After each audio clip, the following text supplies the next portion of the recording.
Hey everyone, how are we all doing? Welcome to the Blue Abroad Watch Along with me, Pom. I have got Terry here somewhere. He's just doing something mystical in the background, so you're going to have to cope with my ugly mug for a bit.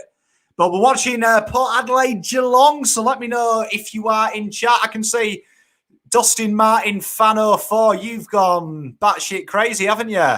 Good day to you, mate. There's a few messages from you. Rubber Ducky, good day to see you, mate. There's a few Port fans in here, I know, as well. I know we are technically Port abroad as well as Blue abroad. So let me know, how's everyone doing in lockdown? It's nice and relaxed, isn't it? We can just sit here and chat rubbish and watch two teams that no one cares about, really. It's good. Hey there, everyone. Look, everyone's here. I thought I was talking to myself then. Hey there, Chris. How you doing, mate? Good to see you. Jimmy R, good day to you, mate. Big Ali, good day to you, mate. Ari, everyone who hasn't checked, Ari Stamamarkos, I've totally massacred your surname, but that's what I do. Check his article out. It's absolutely phenomenal about Adam Chera. A lot to think about there. Sayaf, good day to you. Hey there, Lana. Luke. Dustin, here he is. Look, the big fella. Big baggers. Hey, it'd be good if we were how good would it be to do this when we've got a final? Hey there, Kira. Good day to you. We hope Port wins. Dustin Martin's going Port 17. The lovely Adele. She's going. She says hi. I was going to say she's going for Port, evidently. You're going for Port, Adele. Hey there, Lana. Who are we going for? Everyone in chat. We know Terry's going to go for Port. I might have to, just for banter, go for Geelong, hey, just as a bit of rivalry and just get stuck in. Many moons ago, I could have been a Cat fan. Pom, what's your prediction for the night game? Also, fuck Essendon. I hope they get thumped. I'll tell you what, we've been on 3 minutes and I've sworn. I reckon Port will win this one. 24 is my prediction. I'm just, Terry is in the waiting room. I'll wait for him to wave or do some funny face. No one wants Geelong to win. I do think there's a few Geelong fans in here. I am liked by Geelong. Look at this. Look, Adele's going for Port. I knew it. I knew she would. Called it. What's everyone's predictions? I'm going to go Port by 22.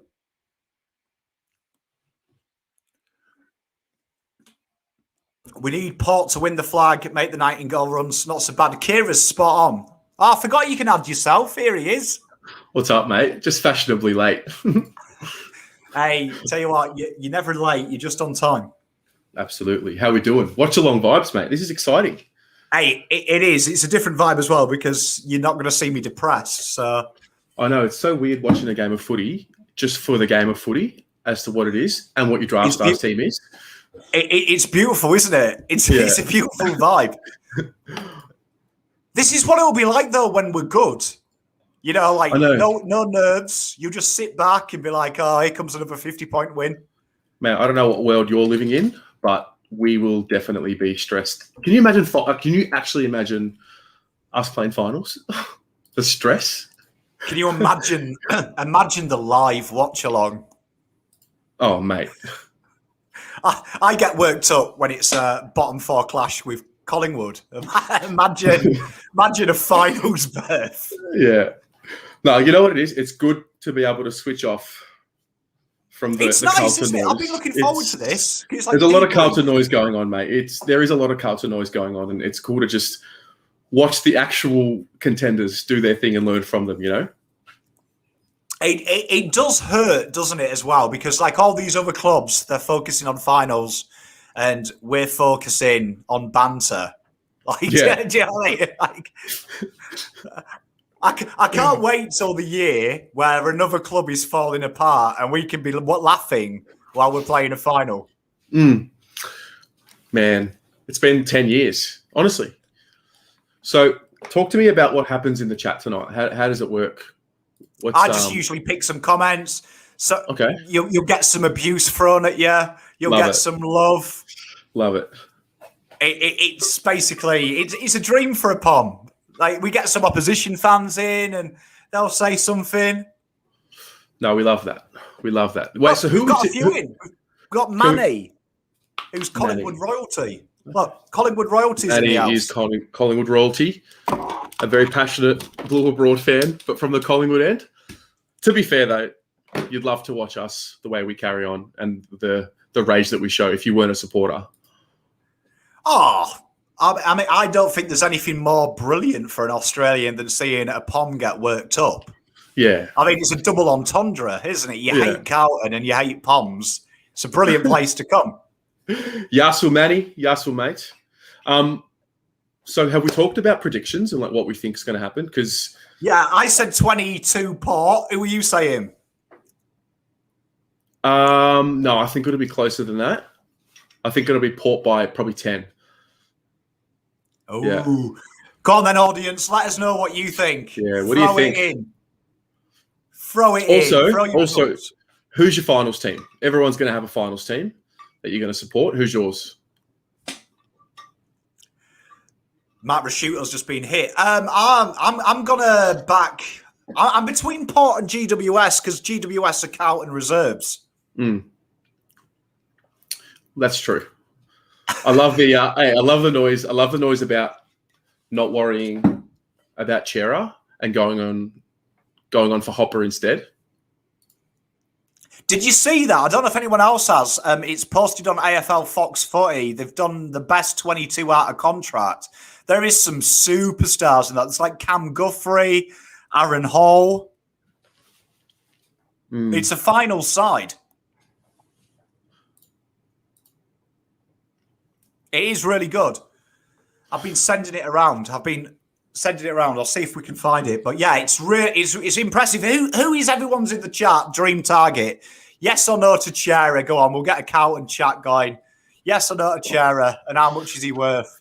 Wind me up. Wind me up. You know what I love? I love the doomsday scenario. It's pick 6 and Samo and a future pick. Like it's just the doomsday. I can't wait to do the live watch along on trade day and that come through. Oh mate, this that's time of year, the best bit of TV. Yeah, this time of year is always. It's just never not a drama for us, right? I can't remember an off season where we've just actually had an off season. Do you know what I mean? Just actually had an off season, just like actually switched off. Like an actual break. like everyone else now, even Collingwood, and they're a mess. They've got the feet up, they're having beers. I mean, Swoop Luke's posting about having manicures and Netflix watch-along parties. I wound him up today saying you're going to get David Teague, and he was like, I hope we do. The guy's chilled. Only us, mate. Only us. I don't get it. I don't get it. There's never I guess Christmas week is pretty good. Although last year was the Charlie Curnow news about that time, wasn't it? Yeah, it's always a risk, though, with Carlton, any holiday, because obviously we know the boys like to get drunk and have a bit of an off-season. So as they should, mate. As they should. really the only good news. Stitch up this year for them. There's no I'm assuming they're not going to be travelling internationally. There's no end-of-season trip for them. That's half the reason you play footy, really. I reckon, just cheering everyone up in the audience, I reckon it's actually more disastrous than being at home, because I think genuinely you are going to break more rules at home than you are overseas in the public eye. Yeah, fair. like if it was me, honestly, and I was a player, write me off next year. You'd have to write me off. It's the off season. It's the silly season for the ages once they're free. I wonder what they're doing. I wonder if they're doing the old Zoom little Mad Monday. Do you reckon they did that? I hope so. I actually do hope they switch off a bit completely. Oh, you'd be. I think everyone Insta. Does. Yeah, I think you'd be deleting Insta, wouldn't you? If it was my off season, Insta everything would go, but Bumble. Yeah. Bumble, and you pay for the subscription too. You make sure you get the most out of it. If players are on social media at the moment, fair play to them. I'll give them my respect, but I would have gone. Yeah, it's a melting pot. Can It's you good imagine? fun. It's good fun. Yeah, you see, Lana's spot on here. If I was a player, I'd need a chaperone in the off season. I'd be an animal. I would be an absolute filth pig. I'd be the player I complain about on this show. Good for culture, though. I'd be brilliant for culture, but I would be that guy on game day on the night, 3 a.m. You see me with 2 girls drinking a beer. Oh, wow. I'd be that guy if I was. I know what I'm like. So everything I complain about, I would be the biggest hypocrite in an alternate universe. Yeah. Oh, dear. Dear, oh, me. Dear, oh, me. Mate, yeah. I need to know, what do you actually see happening tonight? I know you said 22, but I feel like Port. This is has to be their time, right? I think Port will control the footy well. I think they'll put on. I think they're going to go in. I've just got a feeling that they're going to go in from this one with a big statement. I've just got a feeling it's a statement game for them. Yeah, absolutely. Because Geelong have looked vulnerable the last couple of weeks. Yeah, they do like to do it the hard way too, Geelong, once they make the finals. But I don't know. It's so even, man. It's so even. I'm actually really excited. I'm really excited to get into the finals, really not knowing who's going to win. All the finals actually this year, I would say, are probably really evenly matched. Like you look at the draw, you could make an argument for all the sides to go through. I mean, I think tomorrow afternoon, Sydney Giants. That's a ripper game. Yeah. There isn't a game. I don't think there's a game that we'll all be missing, to be honest. Some of these games are worthy of being a granny, like Melbourne, Brisbane. That is textbook. Can't wait for the Bombers to win by 10 goals. Can't wait for the Bombers to win by 10 goals. Yeah. You know, I was talking to Swoop, and Swoop said, can you imagine how bad it would be if Essendon, who have just started their rebuild, win the flag? And I was like, don't. Can you imagine year one in? Year one in, 1 year into your rebuild. Oh gosh! I've just recorded my ladder predictions recap, and I had Essendon 17, and I had us 6th. Oh my god! Oh my god! What a melt! Yeah.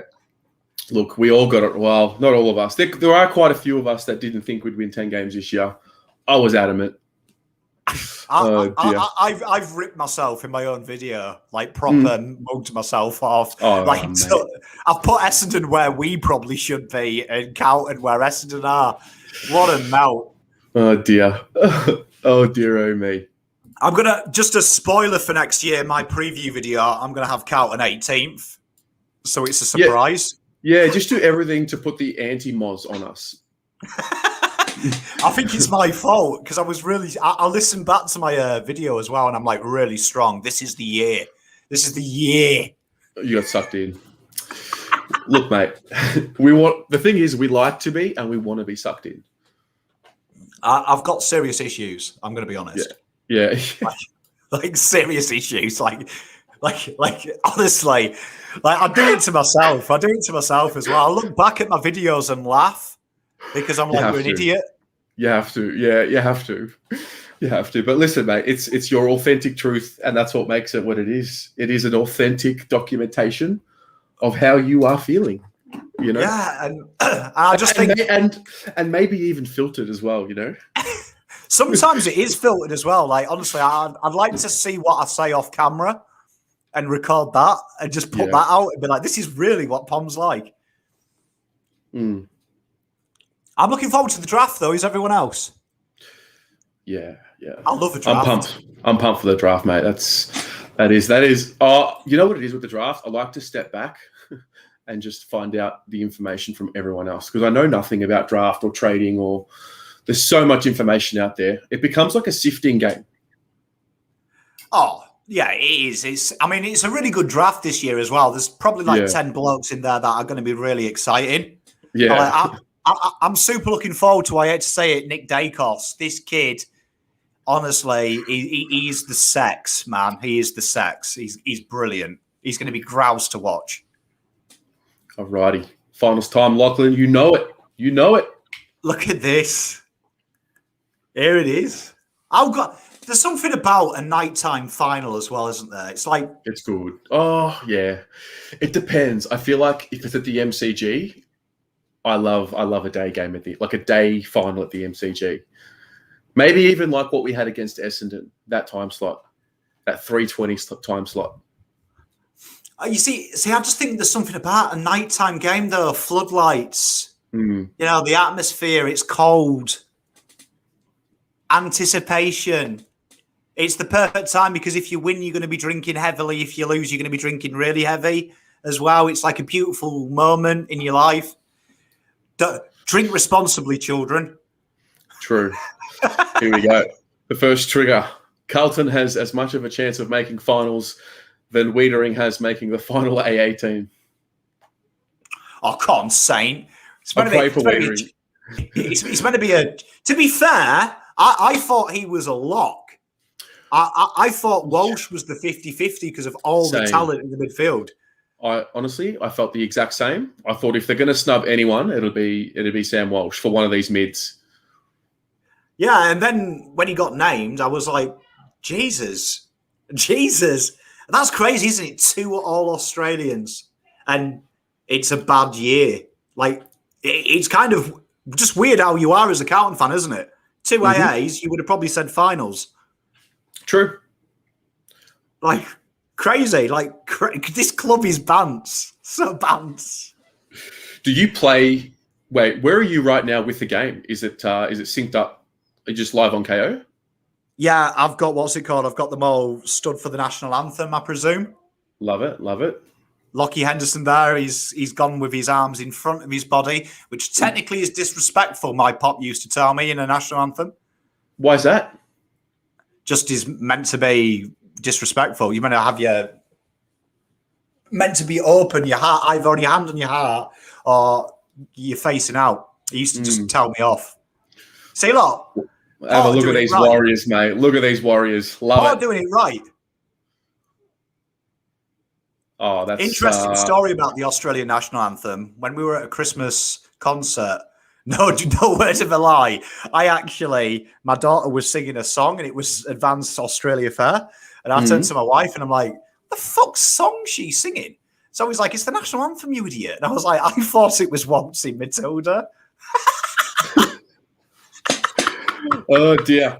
And then he got stabbed at primary school by loads of Aussie parents. Yeah. Oh, Who knew? Gosh.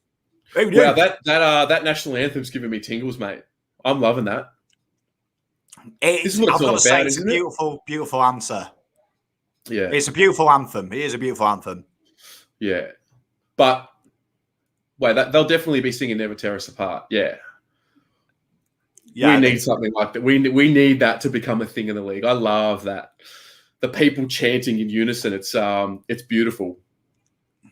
We should get it. I mean, I hate to say it, but I agree with you. Never Walk Alone might be the goer. Oh, I'll sing it. Here we go. They love it, don't they? Yeah, I love it. Has there ever been a famous Carlton Australian band? Carlton, like a famous Australian band that are Carlton fans? I don't know is the answer. I feel like Nick Wishart would know. I don't know. Yeah. I was going to say, because I'd say it would have to be one of their songs if you're going to do it. Oh. Look at it. Footy with crowds, mate. I'll give the South Australians, they really do they really bring a passion, don't they? Yeah. Oh, that's crazy. Adele's crying, so that's now we've got 100% success rate of making girls cry on the live stream. That's brilliant. Cheers, Are they happy tears? Are they happy tears or? It's 3 out of 3. Good win. All right, let's go. I'm looking forward to Terry being here because Terry might not cry. Nah, I won't be crying. I'll be excited. All about the Port Adelaide power tonight, mate. The power. Here we go. Bounce. Oh, look at that. You see, Ollie Wines, though, he's just always to the ball, isn't he? Always there. First to the ball every time. I love a bit of Wines. Good on him. He's had a good year this year. I love a bit of Winesy. Like the Warrior. Bo never ages as well. Nah. Ultra professional, man. We know Terry's a closet Port fan. I'm a very much... No, I'll make it very clear. I love Port Adelaide. I love Port Adelaide. Here he is. Zach Butters, the Audi version of Liam Stocker.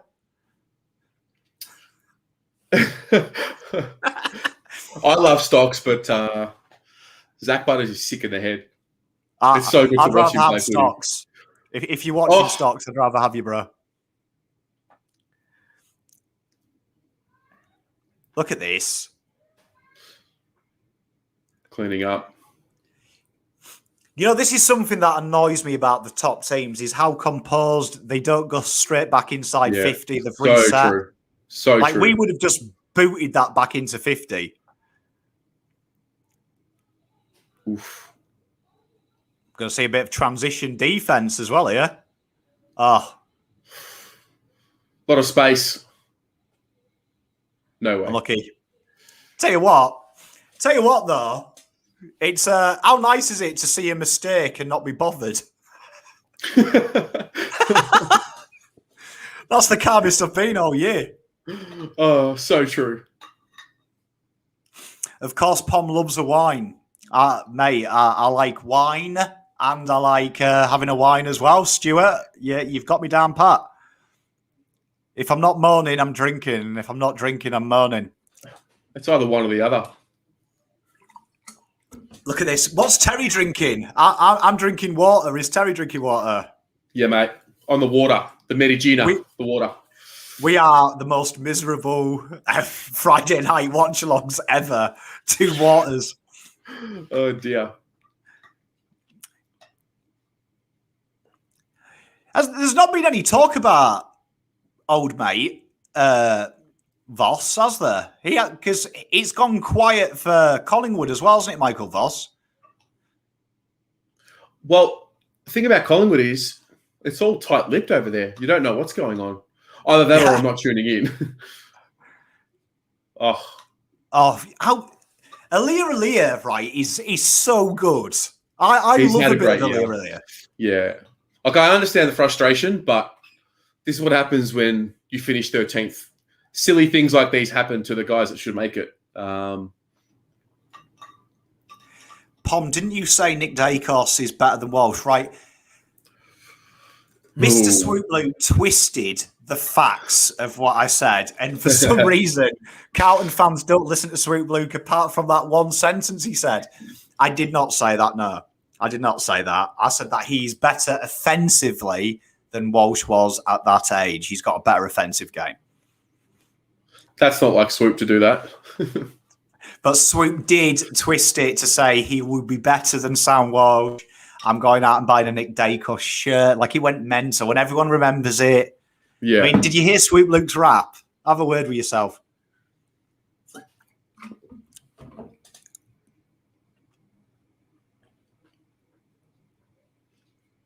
Oh. Mitchell Day, he was converted from Port to Carlton. Imagine the scenes. Oh, wow. Sorry, Mitch. Fair play for sticking around, though. Yeah, man, I don't know how you do it. Honestly. Oh. Thomas. Tomahawk. Thomas Hawkins. Where's Andy? I know he was in the chat earlier. I know he's a big Cat fan. He's going to love this. First goal. Dog. He's so good, Tomahawk. Swoop during the week only tweets about is because he's actually madly in love with me. Is Swoop Luke? He's really taken a shine to me. Bless him. Listen to the crowd as well. Yeah, Adele's right. That there's a bit of a hate atmosphere, isn't there? We love that goal. Nah, Look No. at that. That's what we Wow. need at the G. Imagine that. It's like a furnace at the AO. Depending on who we're playing, we're pretty loud. No, we are, but I mean, we really, these guys are really angry. You hear Yeah, it, they're hatred in the crazy. voice. Yeah. We need more Shannons. If anyone gets a chance next year, sit next to Shannon. I learned some swear words from her when I watched the game with her. And I used to know all the swear words. She taught me new ones.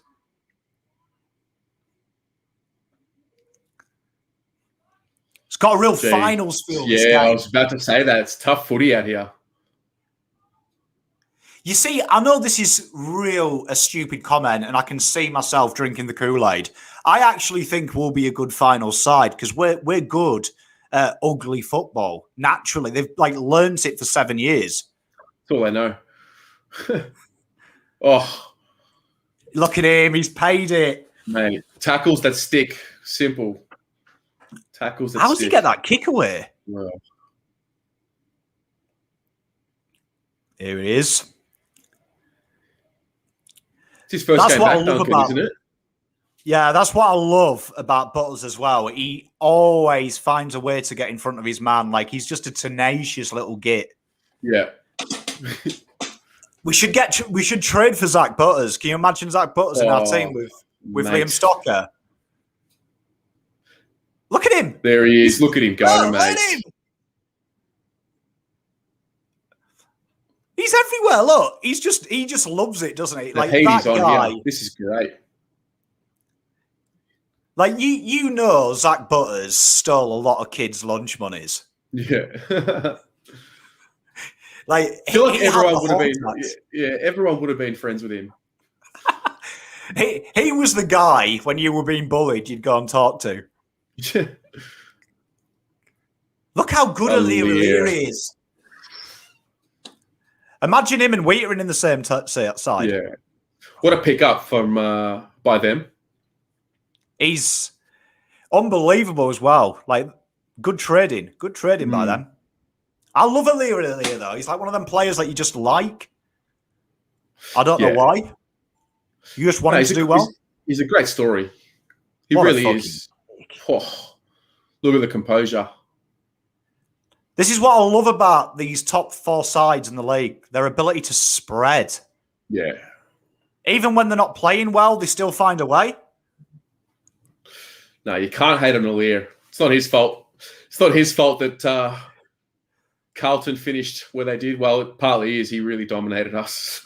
I think he was a good leaving do, though, for T, because I think that game he pretty much guaranteed Wheatering wasn't in the AA. Yeah. I wonder if that game... Well, there's that one, and then there's the North game. You can't play bad at the end. If you're gonna have a stinker, have it early on. I think that Port game, though, put Lear on the map, didn't it? Because he did take the piss that game. What a tackle. Yeah. Oh, wow. Look at this as well. Mate. They're running out the back. There's always a belief. Bang. Look at him. Motti. Look at him. Motlop. Up and about. The power, mate. Look at him. Motlop. He loves it. Chris Scott has Diego Simeone vibes, if you know what I mean. I described him the other day as he reminds me of in year 10. Every girl used to fancy the gym teacher who looked like Chris Scott. I like that. He is the sexy gym teacher. And when you're a young 15-year-old boy, you're like, what's wrong with you? He's not that good looking. But when you get a bit older, you understand it. That pressure was unreal. Todd Marshall. This is what I love, though. And this is the thing that I can't wait to see next year. Forward pressure like this, they just don't let it out. No, that's right. They turned it over with a shit kick, but they made it work. And look, someone out the back. It's good to see. I like it. I like good football. The audience has never seen me watch a game with good football. So this is what I'm like. I'm cheery. However, the best live was last week where me and Katie gave up at half-time and just started talking shit. Therapy started at half-time. Yeah, people have asked why I haven't done a review of the game. I was like, I can't actually remember the game. I can just remember stupid stories me and Kate were telling. Oh, look how quickly they get it Look out. at this, though. Look, it's simple shit as well. Look Look. at that. Oh. Zach Butters and Connor Rosie, they're just beasts. Just beasts. They're always hungry for the ball. Oh, 50? They've got a massive hunger for the ball that you can't teach. Nah. Man, they nailed all three of those picks, didn't they? Well, they really nailed that whole off-season. That was probably one of the best trade periods you'll see from a decent side. Yeah. Like Dersma, Butters, and Rosie. In a super draft as well, to do it in a draft that you know is good, and they've nailed all three picks. Joel. That was the worst best kick I've ever seen. Has he really got this in him? Surely not. Nah. I'm not sure if he's got this far on him. Nah. Oh. Oh, really? There's a big 2 million for 4 games a year. Look at him. He's a star, mate. Look at him, the stud. Jeremy Cameron looks like a complete melt, doesn't he? Like, just quietly. What a melt, this guy. No, you know, I love him. He skips his rounds. This twat here has never paid for a round of beers. Always goes home. Can play Call of Duty. Oh, no. He's got it. Oh, Jeremy. Look at him. You love that. Love that. Look at him. Doesn't pay for a round of drinks, but he kicks snags. Owes all of his mates money for kicks goals.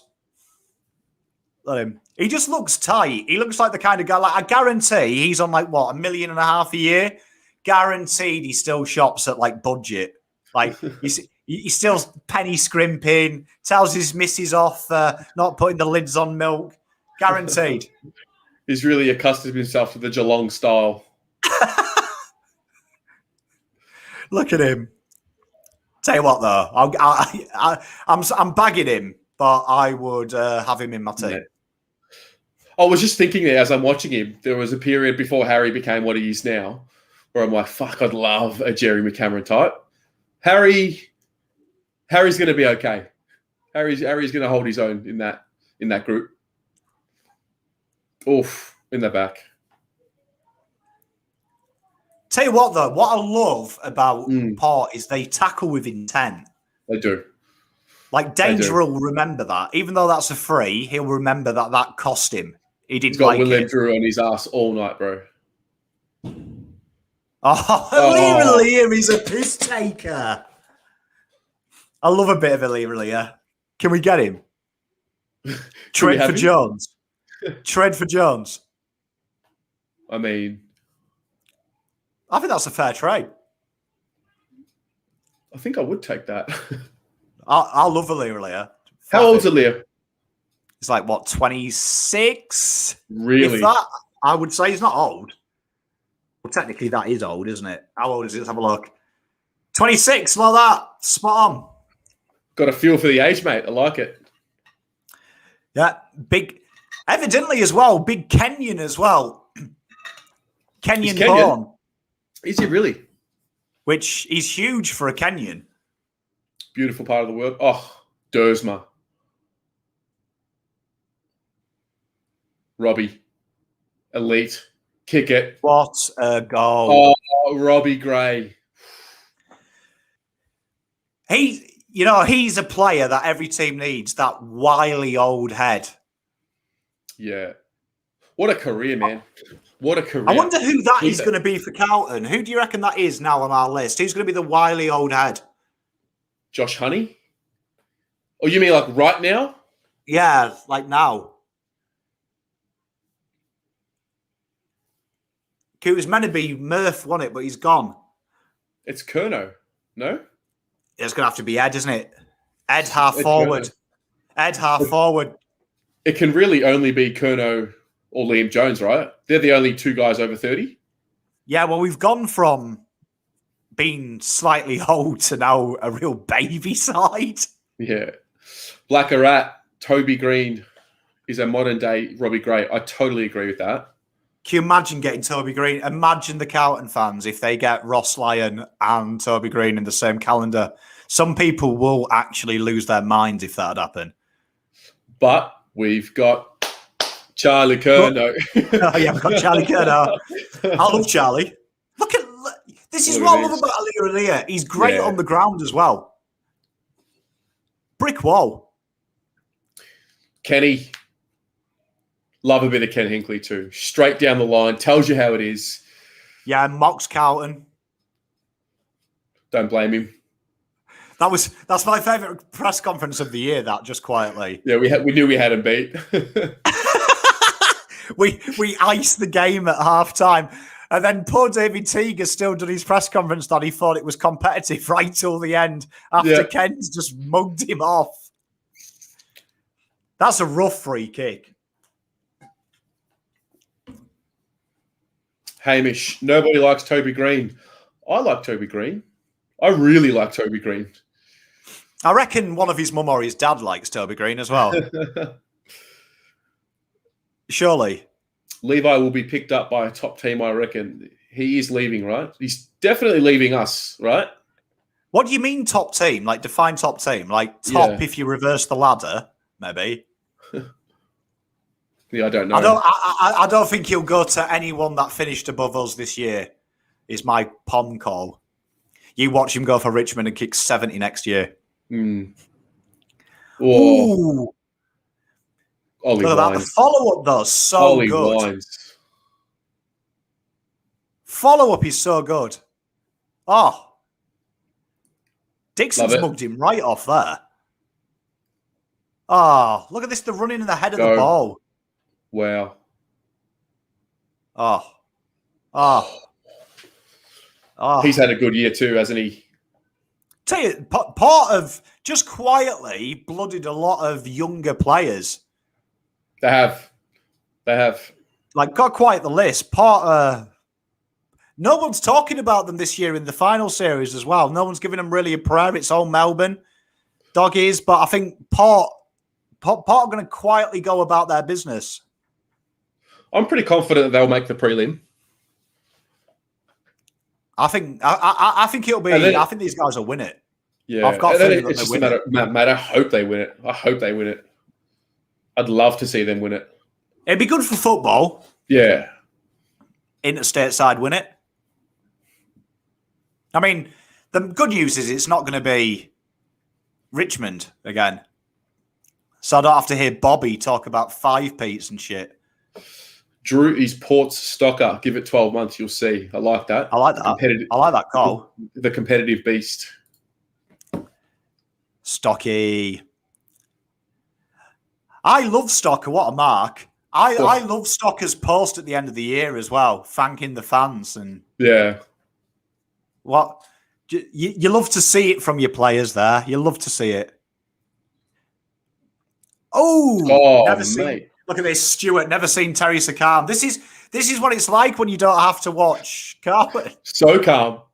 It's great. They're so bad for your health. Yeah. They're so bad for your health. Mate, I'm chilling. I'm feeling good. Not a stress in the world. Know, we should do, in England, they did it ages ago. They did like a heart rate test on fans. Yep. I'd love to see what heart rates are in the Carlton game, and then when you watch just a nothing game, see the difference. I bet it's high. Oh, absolutely, mate. The heart rate for me is up and about pretty much from when I wake up in the morning. Yeah, my mood fluctuates all day. Oh.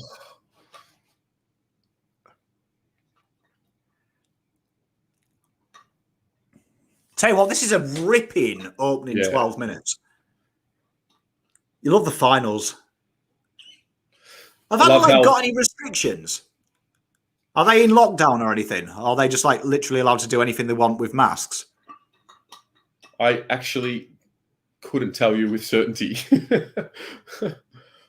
I'm just focusing on getting through day to day, mate, over here. Look at this intent from like Darcy Byrne-Jones has run 20 meters to make that. Pressure.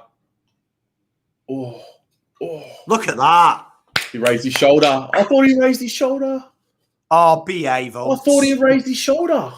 He drew you're the better free. than that, Umps. I don't even care, and I'm complaining about the umpire. Mate, Porter hunting them. Well, I mean, wow, look at the fucking effort. Look at that there.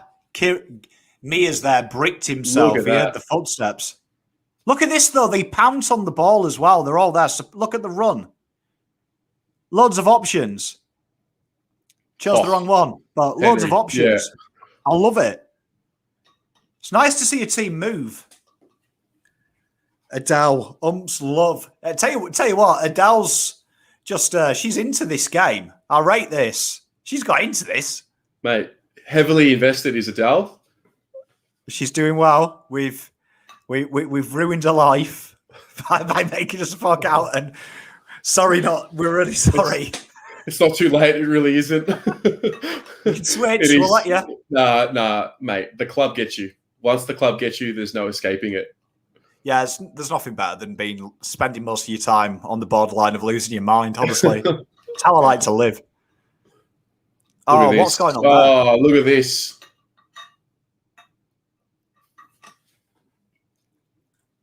On the smell of an oily rag. Love this, Kev. Absolutely love this energy, mate. I love Kev. Big shout out to Kev. Yeah, big shout out. If you actually take into account he's a Pies fan, he's like a superb human being. Oh, Aaliyah. Oh, my God, Aaliyah. Like, this guy is just Mickey. He just takes the piss, man. What did they give up for Aaliyah? They didn't give up too much for him. From memory, it was... Wait, confirm. I feel like my memory's telling me it was a third-round pick. I could be wrong. I shall tell you. I shy. Round 2. A second-round pick. Wow. Yeah, so estimated... At this stage, it is estimated to be pick 34. What a great deal, mate. What a great deal. And Frio have quoted us pick 6 and a future second for Chera. Vance.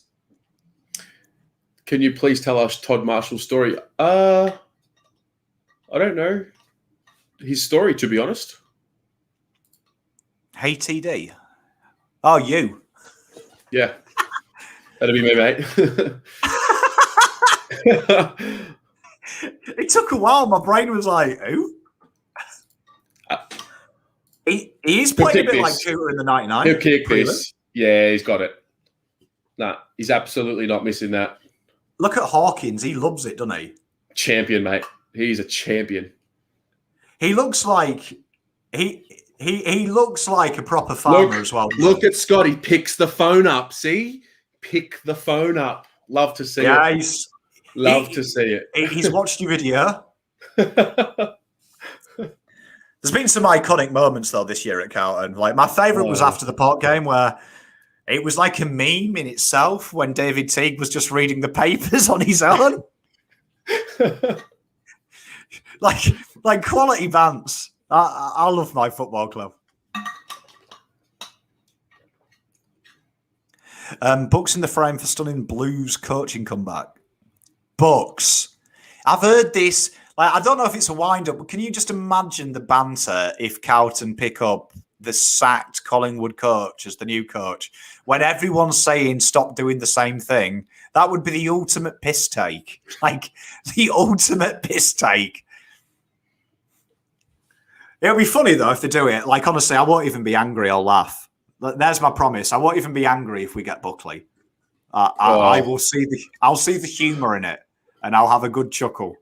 I feel like either way, we're going to have a chuckle. Oh, dear. I can't wait for that. Peter Vlahos, pick the phone up, Malacca. Absolutely, mate. That was probably your best work this year. You've had some good moments, but that was stellar. Yeah. It all flies by, like the week to week of the content. Like, it just flies by. You don't have a chance to sit and appreciate every week. But look at Aaliyah again, mate. Oh, my God. He's a star. Imagine that. Imagine giving up a second rounder for him. That is a great kick as well. Beautiful kick. Well done. Bravo, bravo, bravo, as Mars would say. Yeah, he loves it. I love the way he says bravo. I can't get Bravo. my R to do it. It's not an R. I know that the English created this language, but down in our neck of the wood, we gave it some colour, some character.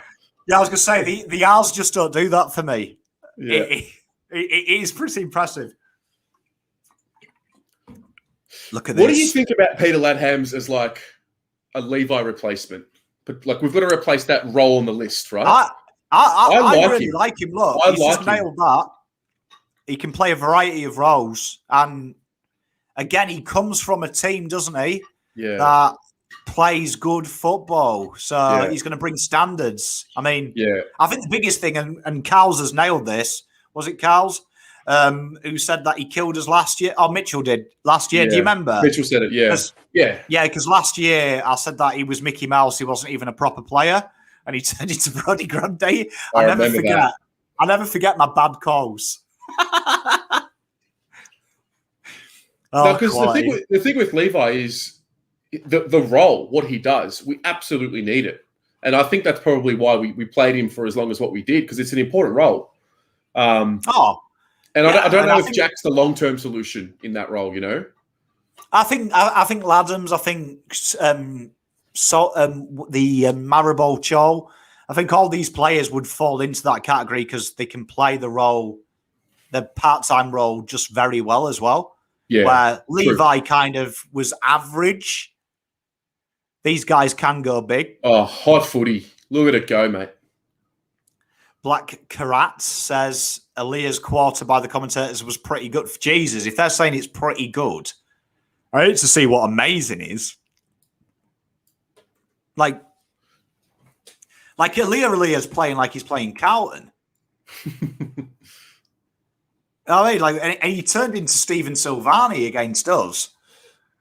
Like, Jesus. That was a grim day. How good was that? To be fair, that was an absolute elite day by Aaliyah against us. Oh, this is what all the top teams do. So strong. This is what all the top teams do as well, though. They actually do this. They actually look to handball the ball on the outside. What's he called that? What's he actually called there? I love power fans. The power fans. Absolutely. Look at the fucking free kick, mate. Kick count. I love power fans though because they get stuck into it. Like they give it, and you know me, I'm a big one for a little bit of umpire abuse. Aren't we all? Yeah. See, I totally condone umpire abuse. I'm fine with it. Oh, Duncan. Wow.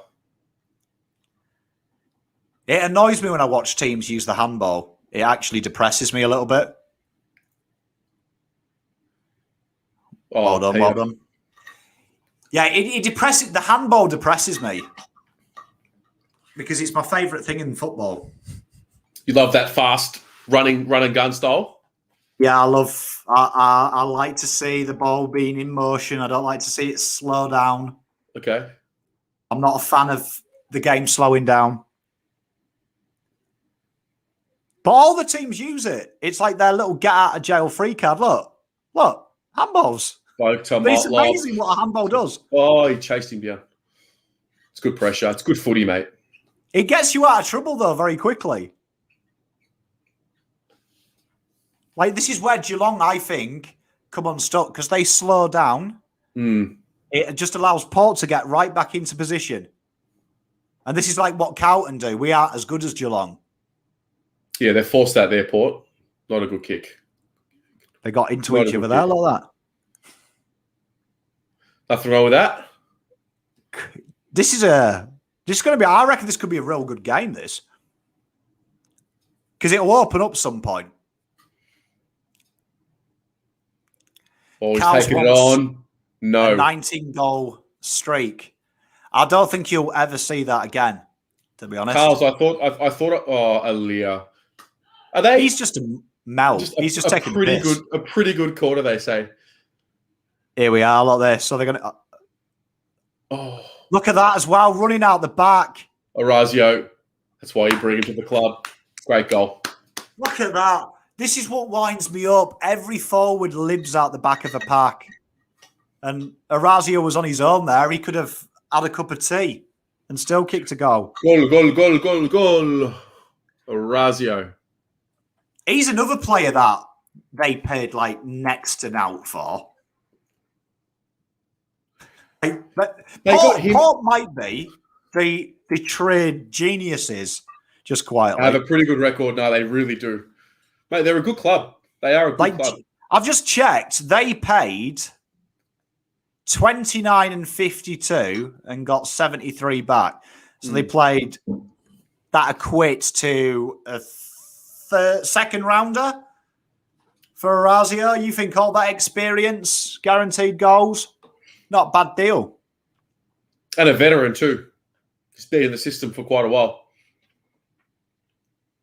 I think that's just it's pretty good. You know what I love?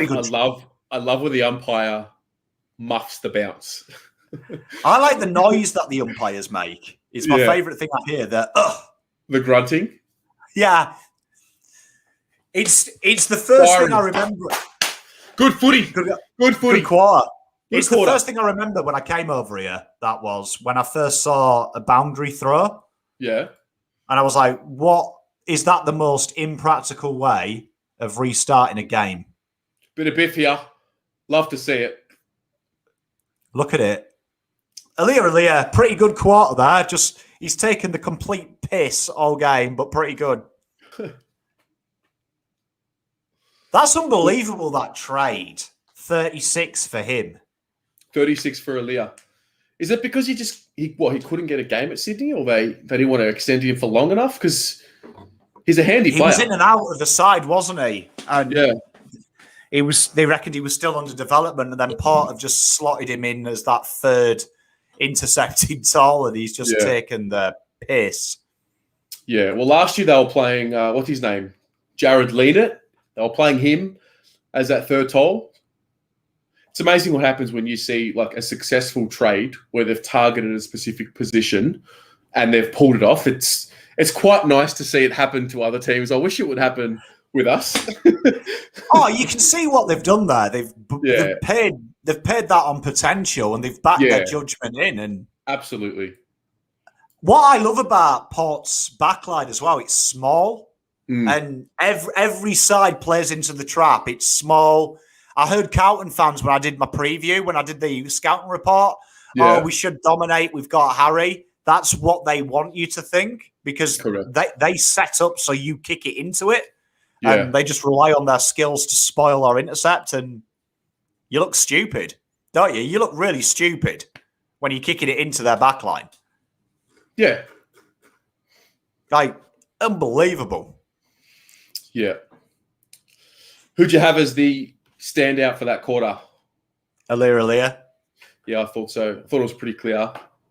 No surprise that Pom picked a backman, but it was a pretty even contribution from them.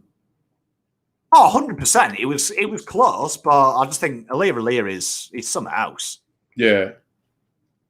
Duncan had a pretty fair quarter for his first one back. Oh, but he's that player, isn't he? He's that player that's always going to snag. He is. Touches. He's one. I don't know. I love Mitch Duncan. Love watching him play. I'm a big fan. I mean, I'm a big fan of his midfield buddy as well, Guthrie. Like, I'm surprised that everyone's talking about Chera, where to me, Guthrie might be, because the price quoted for Chera is identical in value for Lachie Neale. Okay. Wow. It's identical in price, in picks, and what players are worth. So I'd rather spend that on a Guthrie who is actually ready-made and elite, is already tracking at elite numbers. I mean, I don't know. I said it the other day. I'm just wary of one of these big contracts again Yeah. to someone that hasn't proven it yet, you know? Yeah, well, I mean, you know me, I'm more on the train of let's go and buy, let's go and draft. Like, I want to draft. Yeah, I think top it up with draft. yeah, what's so wrong with going and using our first pick? What's wrong with that, you know? This draft, regardless of what people say, is really solid, especially if you're looking from round 2 and you're wanting to improve your bottom 6. Yeah. There is players that will be in and out type players. But the top 10 this year, if you're Carlton, we're kind of lucky because the positions we need, none of the other clubs do. Yeah. So we can get a really bona fide player. Like, if we can get a Gota, or we can break our pick up, and like the talk is now, Rochelle, who was my favourite, he's sliding down. If you can pick up them 2 from your first 2 picks, Gota and Rochelle, like flaggers, baby. Flaggers. I say this to you off air, and I'll say it to you on air. It's a big off season for you, mate. You've picked our players for the last 2 seasons. It's on, and you and Agresta have the same, and Nick Austin have the same mentality. You usually read each other's minds. Yeah, well, I got used to reading Mr. Sauces, and I've got used to reading Agresta. I've got used to found what Nick Austin likes as well with Agresta. So I'm starting to work it out. It'll be interesting to see. I think the only thing that's going to be out this year is, I reckon, tackle pressure is going to be even more poignant this year. Yeah. I think that's going to be a huge thing for him. Yeah.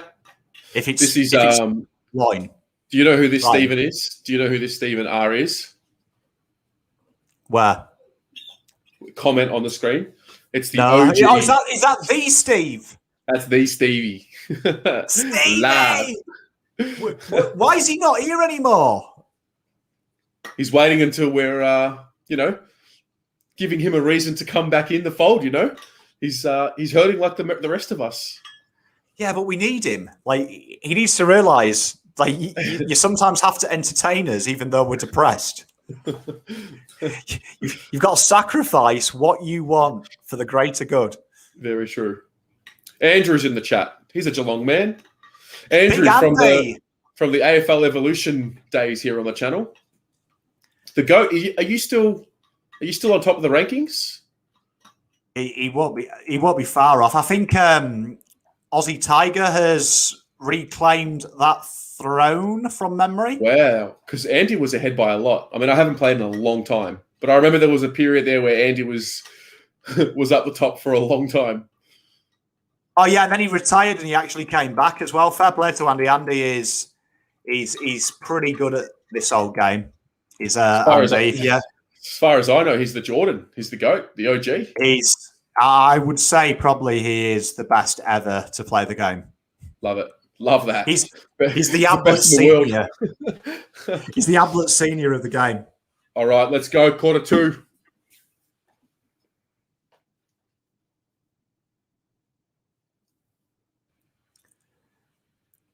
How is Andy? Is he enjoying this game? I bet he's nervous. All about the FIFA life now. Yeah, we've been smashing it as well. Tell you what, they fly into it as well with no regard for the safety. Unbelievable by Dersma. He does it every week. He does it every week. He does every week. He loves it. Ooh. Free kick. Oh. Tell you what. They're really looking after the Cats here, mate. Let it be known. Let it be known. The Cats are getting a fair whack of the older 12-4. The Power fans are going crazy. They're just fuming. I love it. I love an angry. I love an angry crowd as well. There's just something about an angry crowd. Look how organised they've put the fans in every second row. Oh, nah. Love it. The jeers. It does ruin the game though, you know, when we get some really bad umpiring. Does. Yeah, I do hate it. I hate it when I hear too much of the whistle. Because I've noticed in the EPL this year that the umpiring is starting to even out. Yeah. I do actually think the EPL umpiring is getting a lot better. I saw a directive. Yeah, I saw that there was a directive about that. It makes it a lot easier to watch. Yeah, you just get it's annoying just getting upset. Yeah. Lachlan, yes. So this space over here will be filled. I'll just let it be a surprise. You'll see. You'll see when it's there. But there will be something else coming, and these will be interchangeable. So I can always change it up. Big Mark. Travis spoke. Look at him. Timeless. Timeless, this guy is. He, maybe I'll tell the story of Travis spoke at halftime.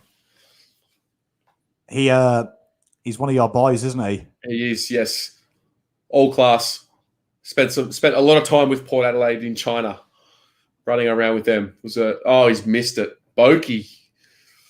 I've pumped him up, and he's missed it. He's completely bowled it. Yeah, I've given him the moz, mate.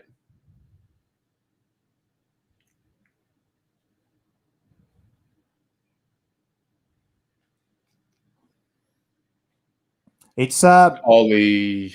Look at that. Ollie's so Ollie, good. Mate. So good.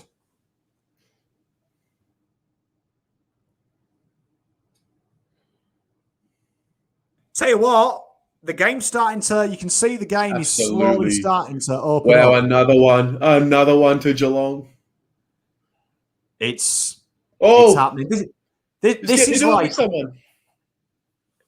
This is like when we played. Do you remember when we played Kados and his mate? Cooko. Yeah, it's robbery. You throw and shake. Kados and his mate. You're still salty over the loss. I love it. The competitor. Look at that. Do you know what I mean? Pom starts to encroach 2,000 subscribers and he's just fucking throwing shade on these mounts. Yeah, everyone's nothing. Oh, dear.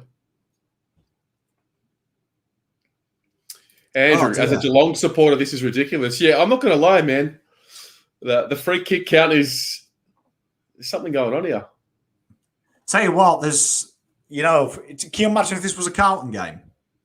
Oh, I refuse to do these for a Carlton game. I refuse.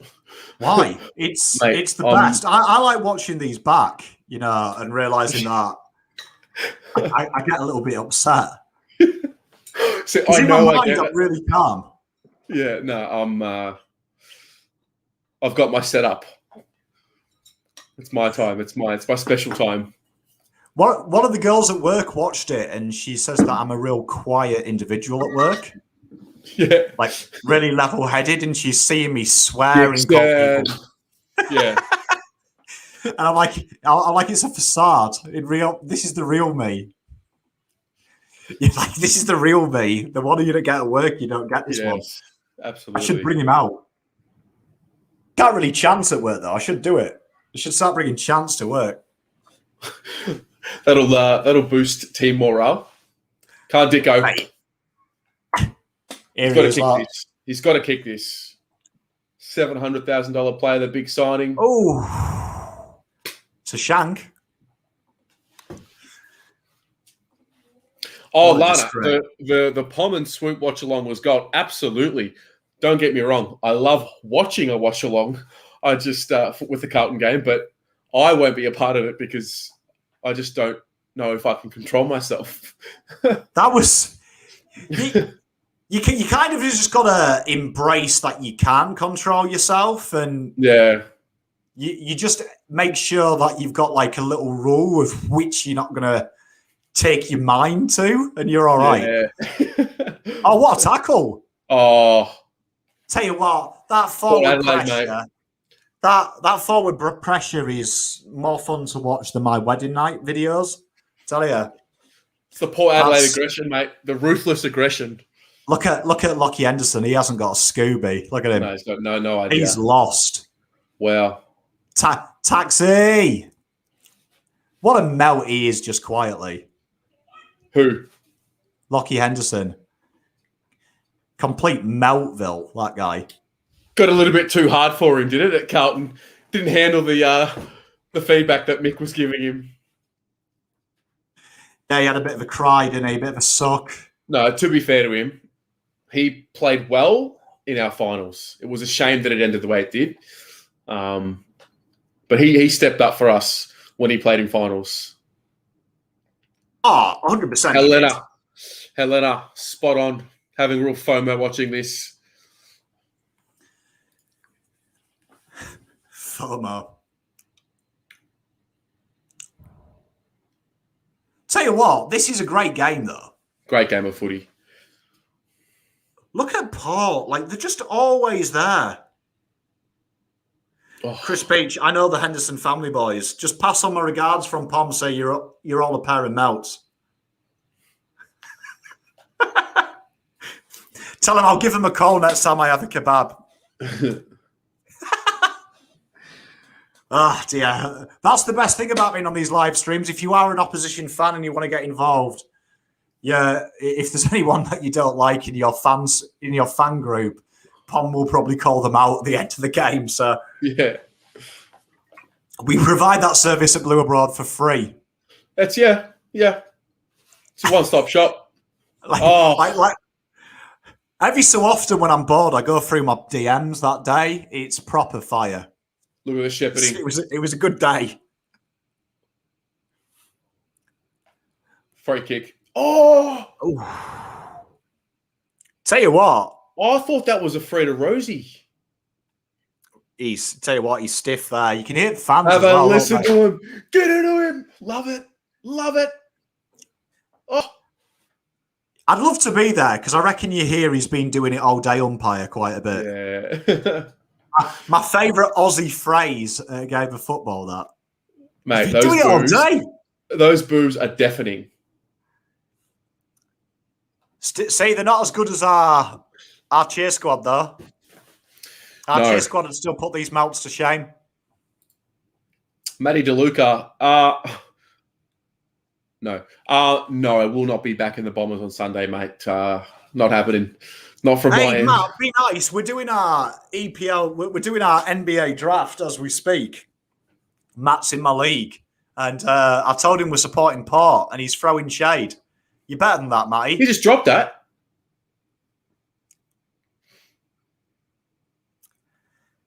I've got to say, Lachlan and Adele, spot on. Umpires have been garbage all year. Yeah. Like, what's going on with Gearon's hair here?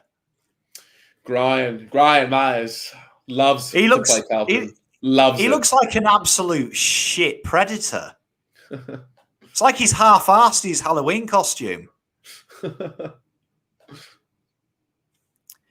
See, call me old school, but if I was a coach, every player would have a short back and sides. Short back and sides, or just the buzz cut? Yeah, or a headband if they want to have the hair neat. That'd be it. How good also is Bergman for them, for Port?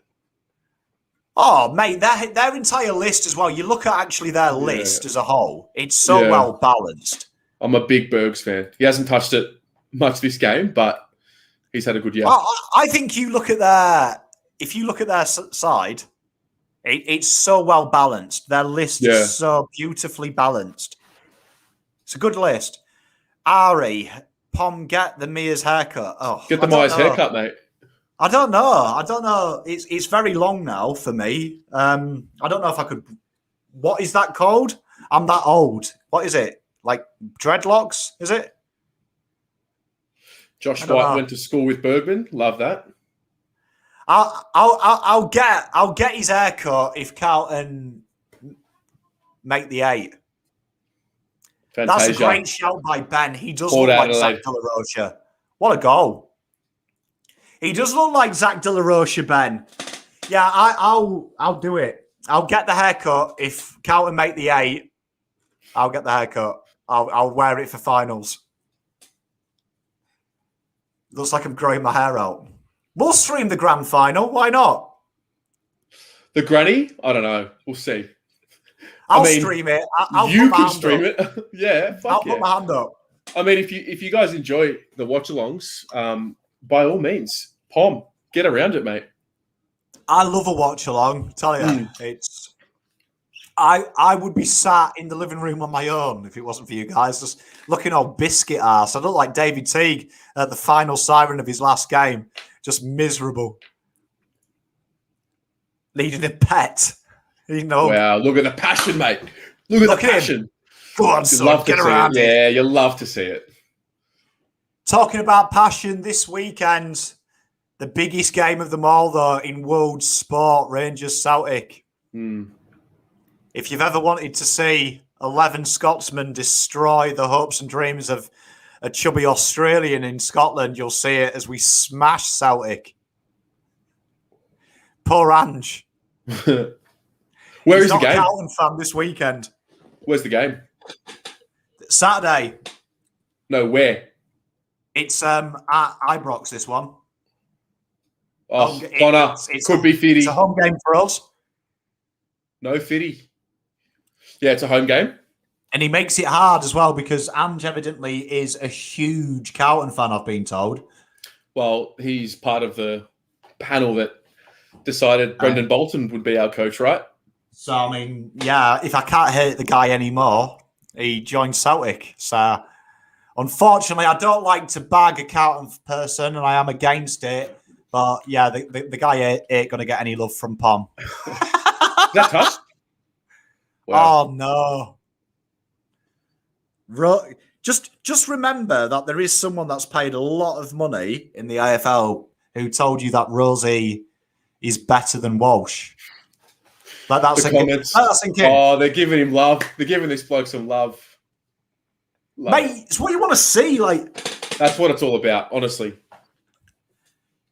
You see, that's the one thing I'd bring to Australia. I think it should be mandatory when you score a goal, you kiss the person next to you, man, woman, or child. You have to. Like that's my favourite thing of sport in the UK. Like, there's nothing better than kissing a big burly guy that you've never met before. Just giving him one on the forehead. Yeah, do you know what I mean? Just jumping on him. Do you know what I mean? And having like that kind of like dirty dancing moment with him. They didn't pay it, mate. These umpires, they didn't pay it.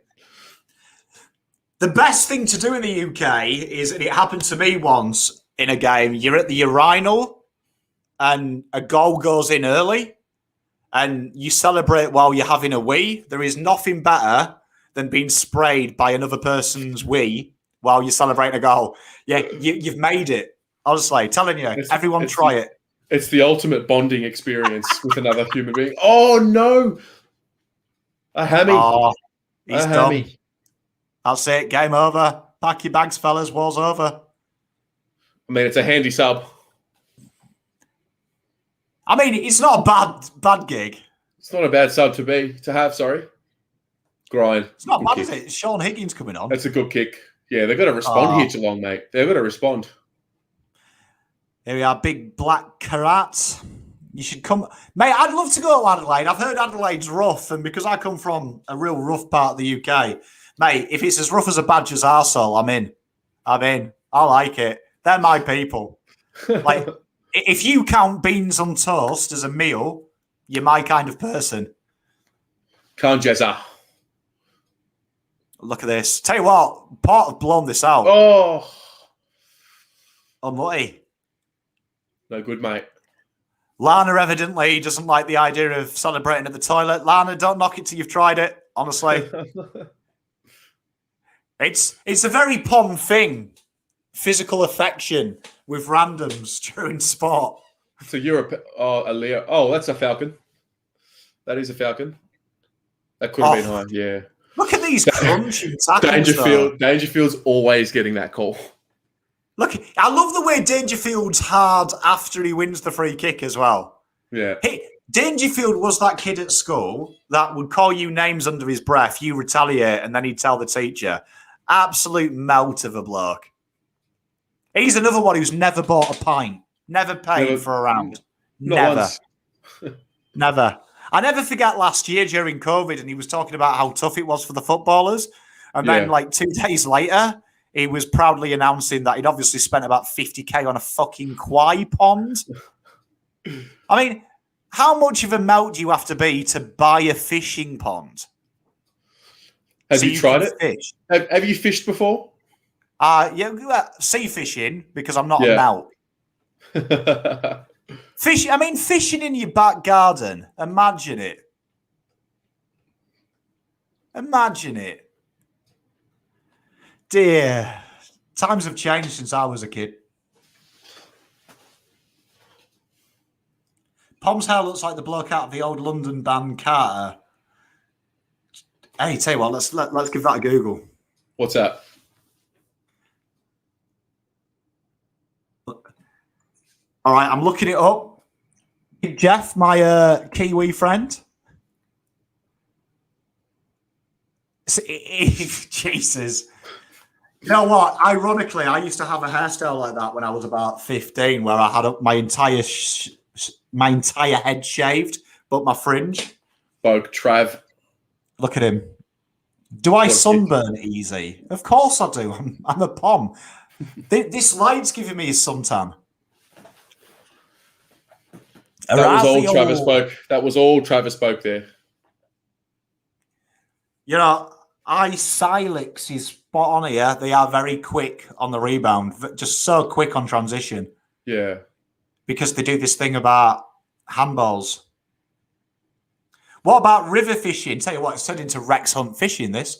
River fishing. Not in Australia, but I did used to do it at the River Derwent. I found it boring. My pop used to do that because you just sit there for like 7 hours in total silence. And I don't like 5 seconds of silence. So imagine me. It's torture. Bad miss. Is this game about to be over? I don't know. I don't know what to make of this. I reckon you pack your bags. Geelong and done here. No way back for this. This could be Carlton numbers. Wow. They need to keep the next goal, Geelong. Yeah. But look at this, though. Like, Port are just so efficient. What a beautiful kick. Oh.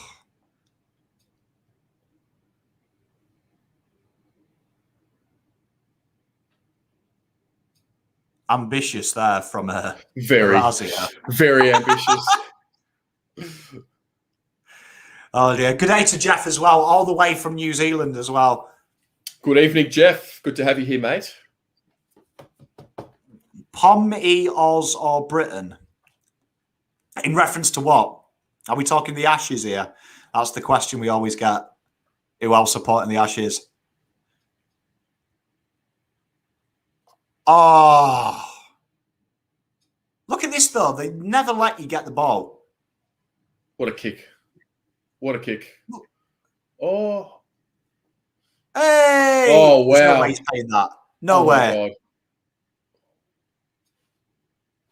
That's madness. That was really impressive anyway. Even though that didn't come off.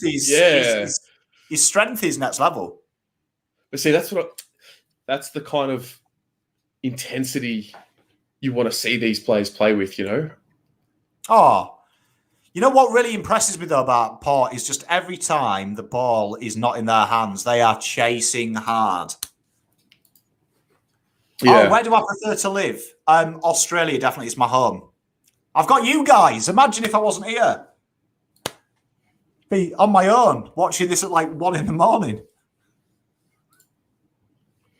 We should do an Ashes watch along. I am not the biggest cricket fan, must admit. Not the biggest cricket fan. I love the NBA. I am in for an Ashes watch along, but you're going to have to give me a hall pass that I will get stuck into Australians. That could be very entertaining. Because I have a house full of Australians, so I'm used to it. It's the one time I turn on the Aussies. Yeah. In this house. So be prepared. I'll be your enemy for 6 weeks. And then I'll go back to being the lovable Pom. Buck is on fire, Keanu. What's he on? He's definitely a guy that has just aged brilliantly. Plays his role so well. Looks after his body so well too. Oh, Chris, mate, I love abuse back. It's one of my favourite things. It's what lights you on fire, mate. Like, a lot of people get upset with abuse. Like, it fuels me.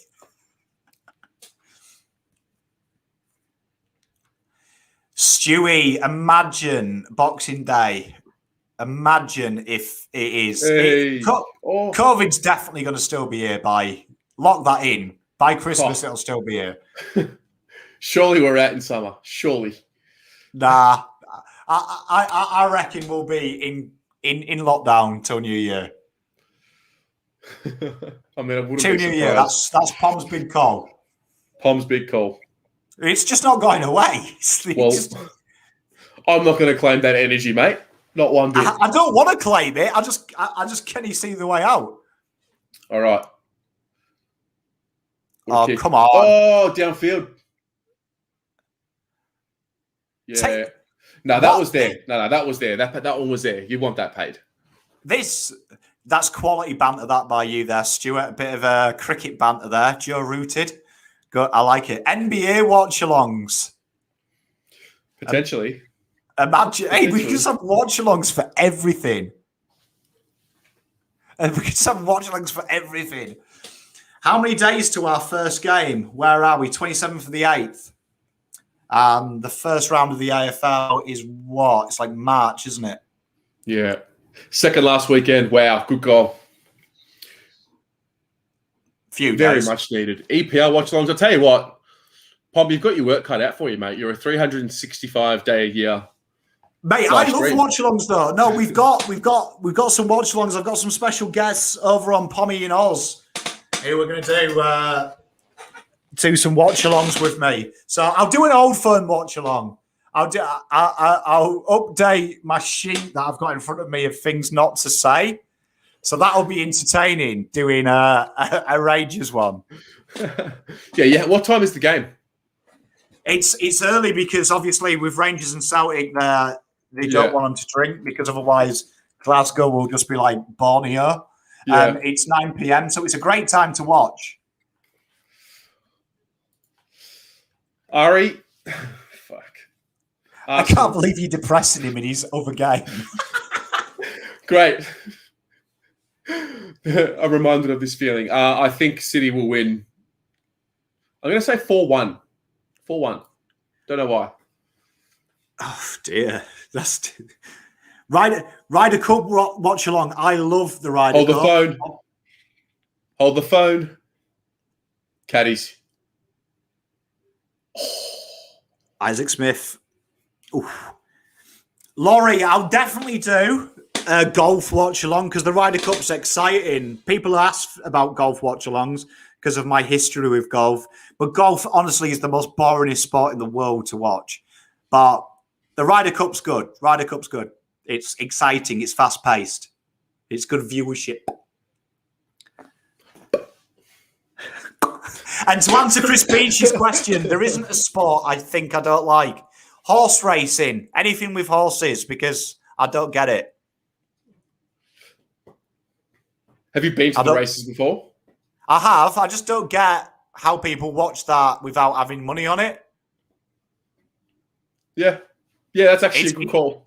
It's just one of them things. Like, I know people who watch that out of like interest, and it is one of the worst things I've ever seen. Like, when I go to the races, I just smash the beers and put money on horse 6. You find a name that you connect with.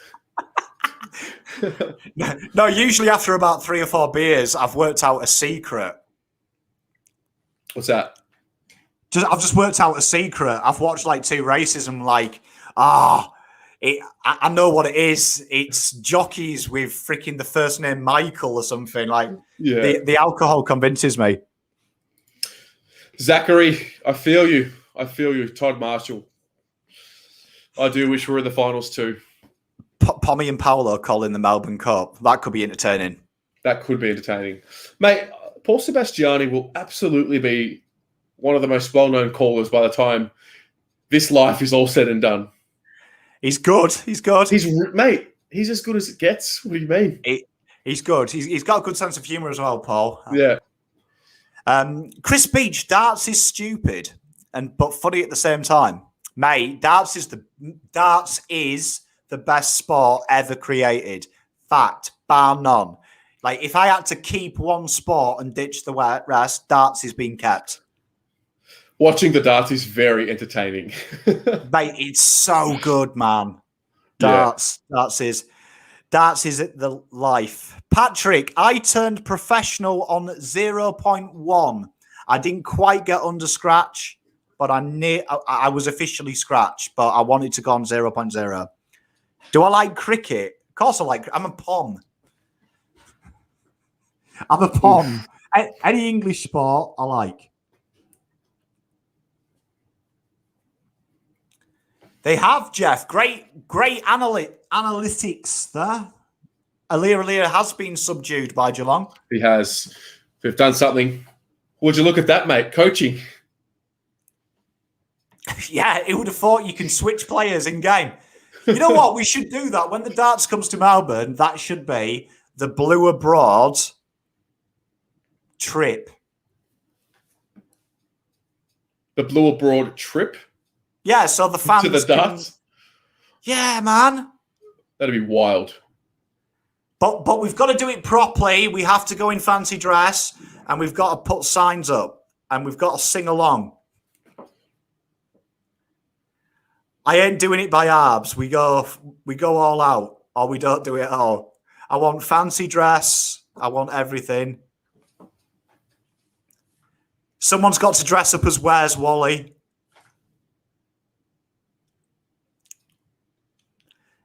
Chris Beach can start the fight by throwing chairs at the table in front of us. Beachy at the darts, mate. I can imagine him throwing the tables around. I'll get Beachy into a fight. I'll chuck a glass behind my head. Start the fight. Patrick, you must be pretty. I was okay. I was a good player, but between 18 and 19, I found out that you could drink, which was an issue. I wasn't very hardworking.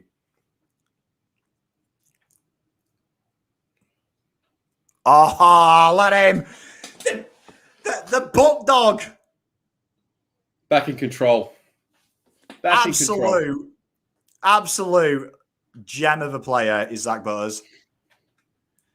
Yeah, we said we'll do an Ashes watch along. I'm sure there'll be some Aussies in here who would like to just have a whole pass to heckle me. And I'm an easy person to watch. Like I tell everyone, you can abuse me and I don't really get upset. It spurs you on. Do you know what I mean? It's the fuel to the fire, mate. like I said to Mr. Cardman, you can abuse me, I'll be fine. I don't cry. Aussies will drill them, pommies. It depends if England even turn up. There's talk they're not going to turn up because they're scared of COVID, which is ironic because we invented the Delta virus. Jeff Carlin once commented, "Golf is like watching flies procreate." That's solid. It's clever. It's clever. I like it. Solid bands. It is a very tough sport to watch. My father-in-law loves watching golf, though, and I make an exception and I watch it with him. What's going on here? Surely that's ball. He took the tackle on. Alir were rewarded. Love to see it. He's a guy who has improved exponentially. Absolutely. Yeah, Stuart, we're doing a watch along, 9 o'clock, Pommy and Oz. I'll try and find a Celtic fan. I've got a couple of mates who are Celtic fans. Love it. I'm just going to dip out for a moment, guys. Pom, see you soon. All right. So halftime goes 55-26. Is everyone feeling confident? Do I barrack for England against Australia in the cricket I do because technically it represents the whole country of England. Helena, there's a sport I forgot. Horse racing, and I'll watch the big races of F1, but my mind is blagged that people watch all of them. So I watch the Aussie one. I don't even watch Silverstone anymore. I'll probably watch the Aussie one. Alex Bray, the Celtic fan, someone to the heat. Now, the Old Firm is probably it's one of the. I think it's a really good one for the partial observer as well. What is with that?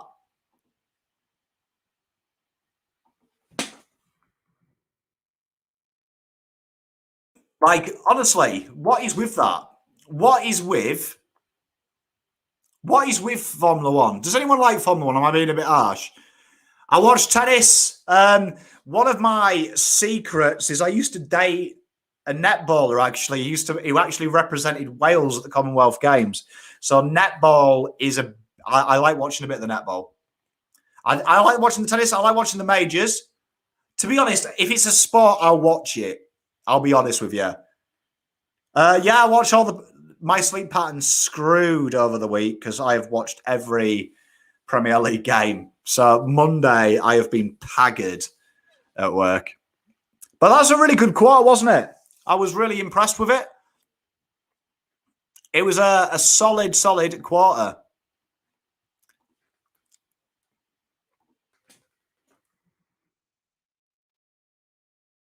What's everyone's feelings about that game? Are you enjoying the calf? Was it a good one? Do you enjoy it? Do you think can they come back? Lucky I bought a slab.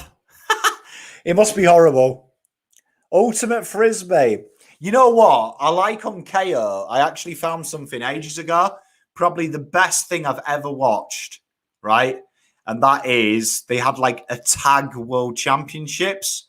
So it was legit like TIG when you're at school, or tag as you guys call it. But it was like a proper like Olympic event. Absolute stellar. Best thing I've ever seen. Would I watch two flies crawling up a wall if it was a sport? If you can gamble on it, you can probably. What's the best soccer league in the world? Asked Patrick. I'm going to be biased. I think the English Premier League is the best. I think. I still think that's the staple. Love the intensity from the power. Hopefully the Cats can bring it back. 0 tackles from inside 50, says Petra. It's not good enough, as we know. But Cats are playing Carlton-like. Could be. They are. Apple Crumbo, it's back. We've got it back. No, the Premier League, honestly, it's the best one. It's the best one. There's some other leagues that I enjoy. Oh, cheers, Toby. Mate, we are enjoying ourselves. And much love to you, my friend. Glad you can join us. What EPL teams, if any, do we support? But I would say EPL is the best. But I do like watching them all. I have got into the Bundesliga recently. Everton, you're an Everton fan. Tell you what, that's impressive. It's good to see some variety of the football teams. But now,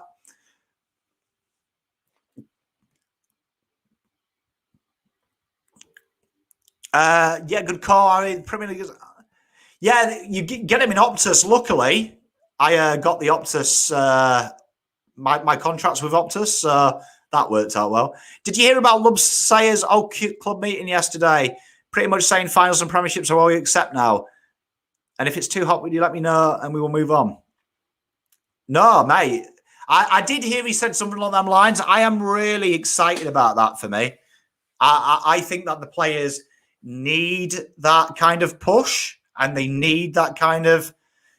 we have to be taught like that. Like, I want to see a ruthlessness. Like, we were talking about it off air, me and a few of the boys. And like I said, I'd like to see the new coach come in with a 3-year deal that has a caveat that if in year 1 you don't make finals, the job is gone. The job is gone.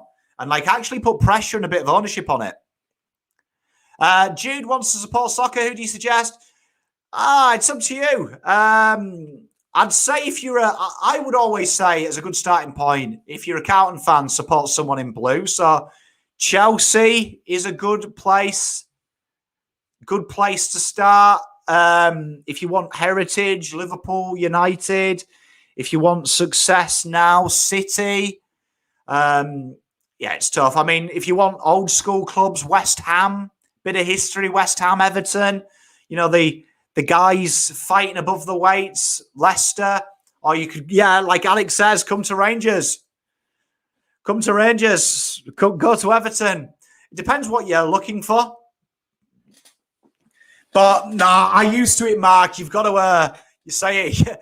You see, Mike Clifford, I was going to say support Arsenal, but it is quite heartbreaking. I don't want everyone to have the same depression session in the break leagues either. It's tough for me. It's one of them things you've got to do it. You've got to do it, unfortunately. We've lost young Terry for the second half. He's not feeling so good. So we'll look after him and we'll do this.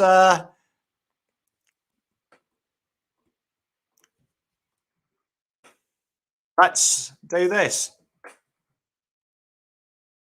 Right, I will just edit that. So what's everyone's thoughts in this second half? I think, thoughts on Ronaldo going to City. Now, I'm two ways about this because obviously we know in the UK, United are my main team. But I don't like it because obviously the legacy, but I do like the fact that we've got them back, that we've got Ronaldo back in the best league in the world.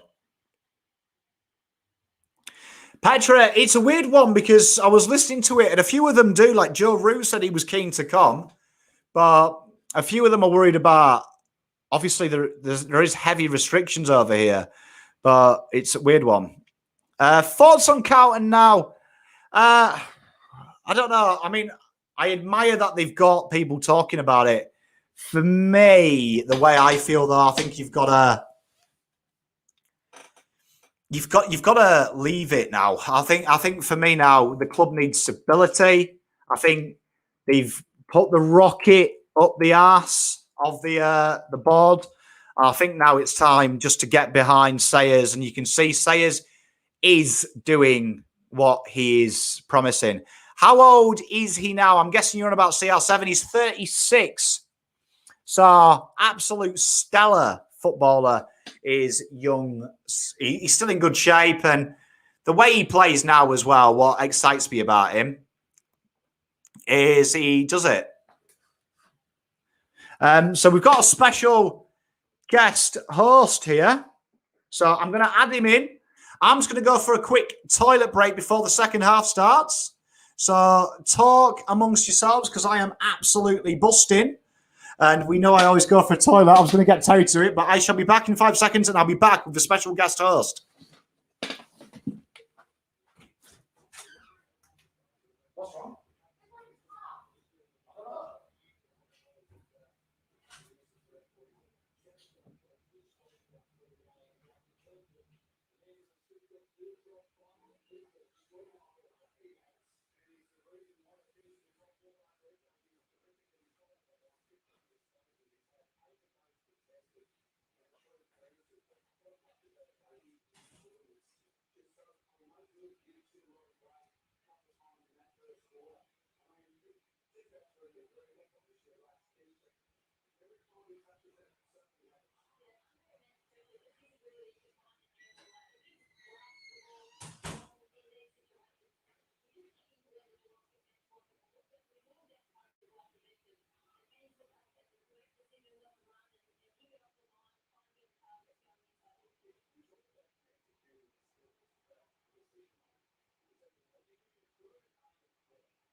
Bye, boys. I love you. Here's a kiss. Because I'm all cute and thing. There we are. You would have heard the background. Me and my wonderful son. And here we got Beachy. How are we doing, son? How are we, mate? You good? Oh, can't complain. Good boy. Good boy. Let's see. That's me. Look at Hamish. Did you hear Mrs. Pom in the background? That is brilliant that you heard Mrs. Pom in the background. It wasn't me. It was the kids who were in trouble. Just so you know, it wasn't Mr. Pom. How are you? You enjoying the game, Beachy? Yeah, it's been an interesting one so far. I would have thought that Geelong might have made a little bit more of a fist of it tonight, but hostile environment playing in Adelaide. Oh boy. Well, I mean, it's kind of same of the same, isn't it? I mean, it does make you feel a little bit better, doesn't it, after they did what they're doing to Geelong against us? It does make you feel a little bit better. Yeah, absolutely. It takes a little bit of weight off your shoulders now that they're not doing it to you again. They're doing it to someone else. Yeah, and obviously they're doing it in the finals as well. Yeah, exactly. Exactly right. So what do you think? Do you think Sayers coming in? Do you feel like Carlton are going to be a final side next year? Are you confident? This is a story I've heard plenty of times before. Now I want to be careful about this because I actually want to see it with actions, not words. So yeah, I'm going to be a bit careful about this because I've fallen into this trap way too many times. I know the feeling. You've once bitten, twice shy, as they say, isn't it? Absolutely. Absolutely. Pom, do you think Moff Gideon should play for Carlton next year? I mean, you keep naming wonderful people from Star Wars. I reckon some superheroes from Star Wars might not go amiss, actually. I reckon Qui-Gon Jinn's probably the experience that we need in the middle of the park. That would be my pick if I was picking someone from Star Wars. It's an interesting name. So, I mean, obviously we've got the fight. It's good to have finals back, though, isn't it? It's good to watch these games and actually not have a care in the world. Yeah, exactly. Yeah, I've been noticing the comments section in the YouTube section tonight, and yeah, FOMO is real, guys. The FOMO is real. It's just nice, though, isn't it? It's nice to be chilled and just enjoy the wonderful game and not want to punch walls or anything like that. Like I enjoy this. Right. I enjoy football like this. Yeah, I agree. And hopefully one day we're this good, we're this relaxed when we're playing. Yes, and when we're up by a few points, like very close to 30 plus at least. I think that's the dream, isn't it? To me, I'm with you. That is the dream, to play football that we can actually one day be this relaxed. Absolutely, and have not a worry to worry about. Yeah, well, I mean, hopefully one day it will come. Now, they're just telling us here about Buddy. He's 8 goals away from 1,000. Do you think he can do that in the finals? It's a very good chance. But, look, it's GWS they're playing. They've had a bad record against them in the finals when it comes to this. So, Buddy's going to need to be on early if they want him to get to that. It would be magical if he did it, wouldn't it? Oh, yeah. In the finals. Be huge. Do you reckon he'd retire? I wouldn't be surprised. I mean, what's he now? He's still in his 30s. How many years on his contract has he still got left? I think he's got one more, hasn't he, after this? There'd be something like this, wouldn't it? I mean, you just think it's the perfect way to bow out, isn't it, if he gets 1,000? Yeah, exactly right. Because what are his chances of him playing regularly next season? That's the question I'm now asking. Oh, 100% as well. And I mean, what's the point of playing again? Like, he might as well hand it over to Blakey and co and let them carry on, I suppose, if he makes that 1,000. Yeah, Blakey, Heaney, Papley. I could rattle a whole list off. Might as well have the year off. I think that would just be nice though to do it in a final. I mean, it'd be even better to do it in a grand final, wouldn't it? Oh, 100%. Like, imagine that grand final needs 2. Yeah, exactly. Unless he gets what we're talking about the board. I love board discussions. It's my favourite. Let's see what that's in reference to. Petra, the previous were, yeah, I understand they were appointed by, like, all I'll say about the board on this show, I think, like, I don't want to be upset, but you've got to remember, right, Luke Sayers was just a man. So imagine the parliament, how a board works, particularly in a sporting club, is it's like being parliament. If you're a good prime minister, I can influence my front bench, but they're just one vote. And they're put there by me anyway, because I'm the head of their party. He's now the prime minister. So I think, call it controversial, these 4 people he's brought in, all 4 of them have got fantastic qualifications, first and foremost. The one people are complaining about did work with him, but left his company and moved on for 10 years and ran his own company. And so they've got a nice little objection there, I think. And it makes sense he has people that are going to vote his way, in my opinion, because otherwise, what's the point of being a president if you can't make any changes? So I like it. And I think Luke Sayers, let's be honest with Luke Sayers, he's been there 6 days now, and everything he said he'd do from the day he came in, he's done. So I personally think you've got to give the man some love, because no other president has done that. And he has done it exactly by the book, the way he said he was going to do it. No surprises. So I will say the man deserves respect. That's my thoughts anyway. No, fair call. Fair call.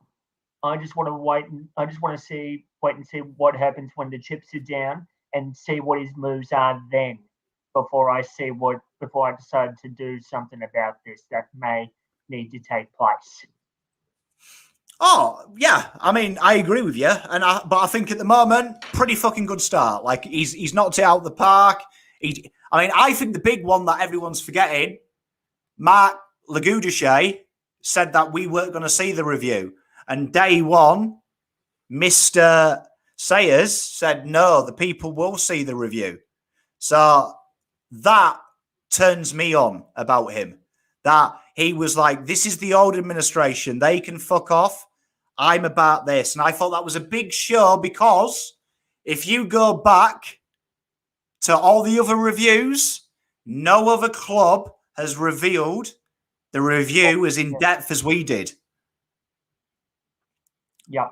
And they didn't have to do that. They could have quite easily hidden behind lies. But they have given us everything. And there's some damning stuff in there. And I enjoyed something he said. He used the phrase us and we a lot of times, where Mark Lagudichet, if you go back to issues with him, he used to say they and them. And I thought that's a big thing for me. Us and we. Us and we. Saying that he's taking ownership as well. I like that. Turns me on about him. Okay. All right. Well, now that I've heard that, I think we'll just put that one in the memory bank and see what he does after that. But don't worry, you know me. As soon as he fucks up, Pom will be there, letting him know he's fucked up. But for now, I'm holding his hands and I'm showing him round and saying, this is how it works, my friend. And I'm your friendly neighbourhood Pom, but the minute he screws up, I'll slap him round the head. No, exactly. And that's what I'm being wary of, because we need to make sure that everything is done properly and correctly. Oh, 100%, 100%. But I mean, at the moment, good vibes, people. Get around it. We're playing finals next year. This will be us. As the quarter's about to start, this will be us next year. We'll be having wines and laughing. Here we go. Let's see it. Let's see it. Tell you what has impressed me here is Joel Selwood and some of the older guys. They're really charging for the ball. Yeah, they're one of those guys that have that experience to push their teammates with their willingness forward to get themselves ready to run, so that way then they can be ready for the next link in the chain with possession. Oh, what I love about the older players like Travis Boak and Joel Selwood is really how they always sacrifice their game for their team. Like you can see their whole game is sacrifice. And that really gets exciting for me. Yeah, exactly. And a lot of those sides have been known to do that pretty much week in, week out. Like you can see it each week during the home and away season. It's something I hope to see from Cripper, because I enjoyed Cripper's game when he was doing that against St Kilda, particularly that sacrificial type of game that he's providing for his teammates, not himself. Yep. Yeah. No. I'm with you there. I mean, and look who stepped up when Cripps sacrificed himself. Look who stepped up when Cripps sacrificed himself. Kennedy stepped up. Curnow stepped up. Walsh was always going to step up either way, but you could just keep raffling off the names, and everyone else was doing their part. It was fantastic to see. And the best part about that, we were accurate on the scoreboard as well, which is where you need to be if you want to be winning games. 100%. I mean, 100%. And I think when you like that, I think that's such a good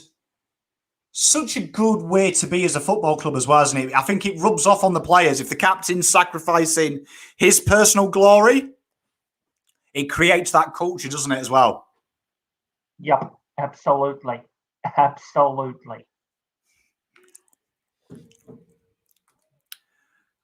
This is do you think Geelong can come back from here?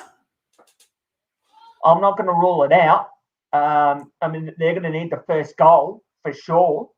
But if Port Adelaide continue to get a run on, it could get very difficult for Geelong to come back from here. I mean, look at what Port Adelaide did when they first played at the Adelaide Oval. They made it very difficult for any opposition side to come in, especially us when we played them. They flogged everybody by nearly over 50 points each time. Oh, I think what Port have got the ability to do as well, they are very good if they do hit the lead. They can just literally put the brakes on as well, the skids on you. They're equally as good at doing that. Yeah, exactly. And we've been very susceptible to that when we've played them in Adelaide as well. We've been very susceptible to that. Geelong, Port just hold the ball so well down the back line as well. Exactly right. And as we talk, that's another goal to Port. Fantasia. And that was so easy, wasn't it, as well? Just from the back line, straight away to the top. Exactly. It was great. It was great getting out the back and seeing Fantasia running for him. Right. You're there. Bang. Have a run, son, and get a goal for us. That's exactly what happened. Tell you what, as well, Fantasia has been such a great pickup, hasn't he, for them? Oh yeah. When he was bit of class. When he was with Essendon, he would normally destroy us week in, week out. And when he went to Port, it was pretty much normal service there. He'd still destroy us there, and even in the Port jumper. No, it's something that I think Port have done. Me and Terry were talking about it. Just how well they've recruited, like the guys that they found, just seem to give them an edge. Yeah. And they know each other so well. Like, we don't always talk about this, but team chemistry, team chemistry is incredibly important. Like, if you don't have that team chemistry within that side, then you're going to be nowhere. You're going to be nowhere very quickly. Oh, and you can see it in some of the players as well. They just know, like Kalia knows where players are going to be ahead of him. It's almost like he doesn't have to look up. You can see there is that, like you say, team chemistry. They know what each other does, know what everyone's about, and they don't guess. And I think when you look at Port as well, a lot of these players play week in, week out with each other as well. They don't chop and change very much. Yes, exactly. Exactly. It's not often that they're looking to their sample reserves to see, right, who can we bring in from there and try and bring them in to see what we can do there. They're sticking with the side consistently. And this is something that most sides will do week in, week out, especially if they're up here in the ladder. Mate, it's something that's so important. Like, there's just that continuity on the players, particularly, I think, midfields. Like midfields, the real good midfielders play with each other week in, week out. It's the same midfield. It's the same group of boys, same ruckman. And it's something that I think we've had opportunity to do in the last 2 years. We don't get a lot of injuries through there. It's mainly been in the key positions and around the ground. And we chop and change that midfield. That's like our panic place where we're always saying which midfielder's coming in. Yeah, exactly. And then we're still scrambling to find a replacement for someone, shall we say, in the half-back line when we need to be more worried about what's going on up the front. Yeah, hopefully that's something I want to see in the next year. I want to see, barring injury, there is a bet. Because I actually think, controversial, I don't think David Teague knew his best 22 anyway. No, I reckon you're right. If there was that much chopping and changing with the side, I don't think he figured out what the best team chemistry was with his best 22 either way.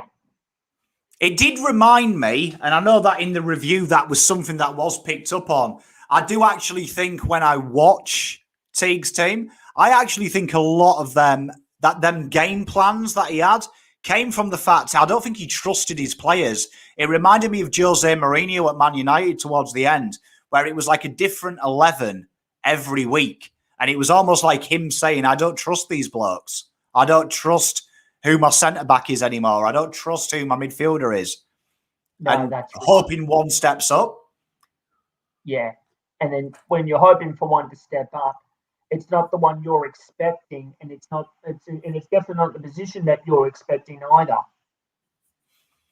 So, hopefully that's something we get. Like, Adele's agreeing with us. Like, thanks, Adele. I think that's something that we do need to work out. What is the best 22? And because the top teams do. Like, you look at Richmond, you look when they won flags, that midfield was the same midfield nearly all year. Yep. Same for the Ruckman. Like, I'd imagine that was the first thing Dimmer did. Write them 4 names down. Yep. And then the next thing was probably the Ruckman, and then fitting everyone else in around the ground based on their positions. And I just think you're always setting yourself up to fail if you're guessing your team. Because, you don't hear many other teams. I was actually talking to my mate who's a bomber, and I was saying nearly every week Carlton have 4 ins and outs. Don't we? Like, mentally, we need 4 players to be sacked for 4 players to come in. And I was like, not many clubs have that like we do. No, that's right. That's right. And it seems to be on the regular for us as well, which people might say is a bit more annoying than the average time. Put it that way, Matt. Well, it's a tough job. Pressure job, Carlton. Pressure job. Pressure job. Exactly. Who do you think the next coach is, Beachy? Go on, give me your prediction. Great question, Tom. I've got my reserved feelings on Ross Lyon, but that's a different story for another day. There's a poll going around. Some are saying Mark Williams. Would you want him? Choco. I wouldn't be against it. I wouldn't be against it. I think my only issue with a coach that's not got a resume of a head coach worries me. I think we have to go someone with a head coach, and I think, unfortunately, like Ross or not, he is the best head coach available. And I think I agree with what Carlton are doing. I think that year out has made him hungry. Will make him hungry. He's never won a flag. He's come that close. And I reckon that'll eat away at him. And listening to the interview he did about Lee Matthews, I reckon Lee Matthews has drummed that into him. This is your last chance. And I think for a lot of them players, it's their last chance of a flag as well. So yeah. I think it's a match made in heaven when you add that together. Do you know what I mean? When you add them two ingredients, last chance for a coach, last chance for some players, I think it could work. And I like it. No, I'm confident. That's fair. I mean, look, I have my concerns that he could potentially become a liability for us with the excess baggage he may be carrying. But I think we'll leave that story for another day. No, I agree. I think it's well worth, and it's good as well because as we're talking, Geelong are going full Carlton here. But yeah, I think it's an exciting thing. It's an exciting time. I like it. It's all turmoil up at Carlton, but Pom's relaxed. I'm sat on my marshmallow hill. I like that, Dom. I like that. And, it's interesting, too, to see how the Port Adelaide crowd, which is very pro Port Adelaide, I might add, how quickly they are to react to things. Like, if you go back to maybe 15, 20 seconds ago, Port Adelaide player smothers it and everyone was out of their seat for that, clapping it. It's little things like that you pick up and make it so important. It's 100%. I think that's something with Carlton that we need from our fan base. I think our fan base are very vocal, but I don't think they've ever been 100% behind the side. And that's why my video today, I tried to get everyone 100% behind New Carlton. I think it's really important. And I think if we can bring this kind of partisan atmosphere, it's going to be so exciting. I think that will help these boys. Speaking to a few players, they say that noise the Carlton fans make, it gives them that extra 10%. So I think it's so important that we bring that noise. And that's why, for me, stability brings that noise. Everyone get on the page. Fake it if you have to. But at the end of the day, whether you want Ross, whether you want Voss, whether you want Dave from the Dog and Duck, whether you want me to be president, whether you want Vince to be president, whether you want Luke to be president, end of the day, still Carlton Football Club. So that is what you're behind and the rest you want. But you love the club. No, exactly. I'm always going to love the club one way or another. Now, this movement, I'm looking at this movement because I have actually been in contact with Vince and I'm still in contact with him. And, movement has been made, but, we're going to push on with it and see what happens from here. Because I don't think it's something that you need to keep your eye off. Oh, definitely. And I think for me, what is important is stability. It's stability. I think that's so important. If I was a footballer now, like I had a pop shot at Tom Brown last night, got into a Twitter beef with Tom Morris. Like it's in my opinion, it's close the door. Close the door on the Carlton saga. Let Carlton fuck. If I was a journalist, I want to see Carlton fuck up themselves. I don't want to help them. And I think the best way we stop them to fuck up is by we just all unite. We all unite. So, I know Petra. I love Petra. I know that he's suspicious of the review. But don't be. Just take it at face value. What's the worst that can happen? Because we're wise now. What I'm saying to the Carlton fans is we're onto them, and they know we're onto them. And yes, we are. I can guarantee you the things that have been said on this channel and other channels has got through to them because, lo and behold, we have videos. We have videos all of a sudden. And that is something that this channel has advocated for a year. So I know they're listening. So I think all you've got to do is just support the club. And trust me, they'll know when they fuck up. And I think I'll leave you with this thought. Kane Liddell looked like someone had slapped him. You don't reckon Sayers would have done it? Yeah, so he looked like someone had slapped him. It wasn't the first time he's ever... He didn't look smug. He usually looks smug and in control. This time he looked like a man who was in the presence of his boss. Yeah, and I wonder if Sayers had just done it behind the scenes to get him into line. I'm not going to speculate, but yeah, that's just my thinking of it at the moment. Oh, mate, I'm with you. Yeah, I'm with you, and I'm excited. I'm excited. I'm excited as well about something even more important, right?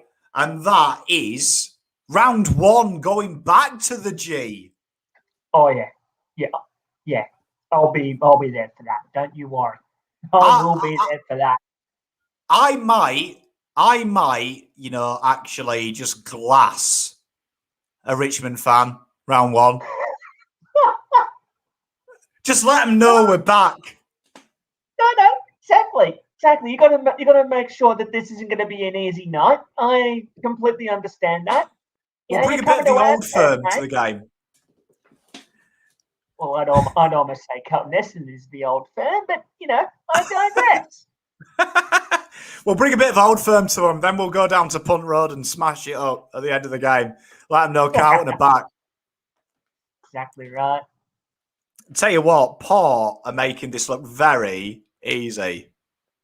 Oh yeah. Yeah. They're looking very ominous. Yeah, I think I've said to you maybe a couple of times. I went to Port Adelaide v Carlton in 2019, and oh boy, that was an experience. Some might say I was probably lucky to get out of there alive, but that's a different story altogether. I will say this though to the YouTube chat this evening: if you ever get a chance to go to Adelaide Oval for a Port Adelaide home game and listen to Never Tear Us Apart live, please do it, because it is something else to experience live. You see, Terry was talking about this. He thinks we need a song. So I'll ask you and the audience, what song do you think Carlton should sing at the start of a game? Well, you mentioned You'll Never Walk Alone, which I think isn't a bad option. However, that's for a football club in red. So we need something that's blue. Now, for me, I think I've heard something along the lines of, well, blue is the colour for Chelsea, right? Yeah.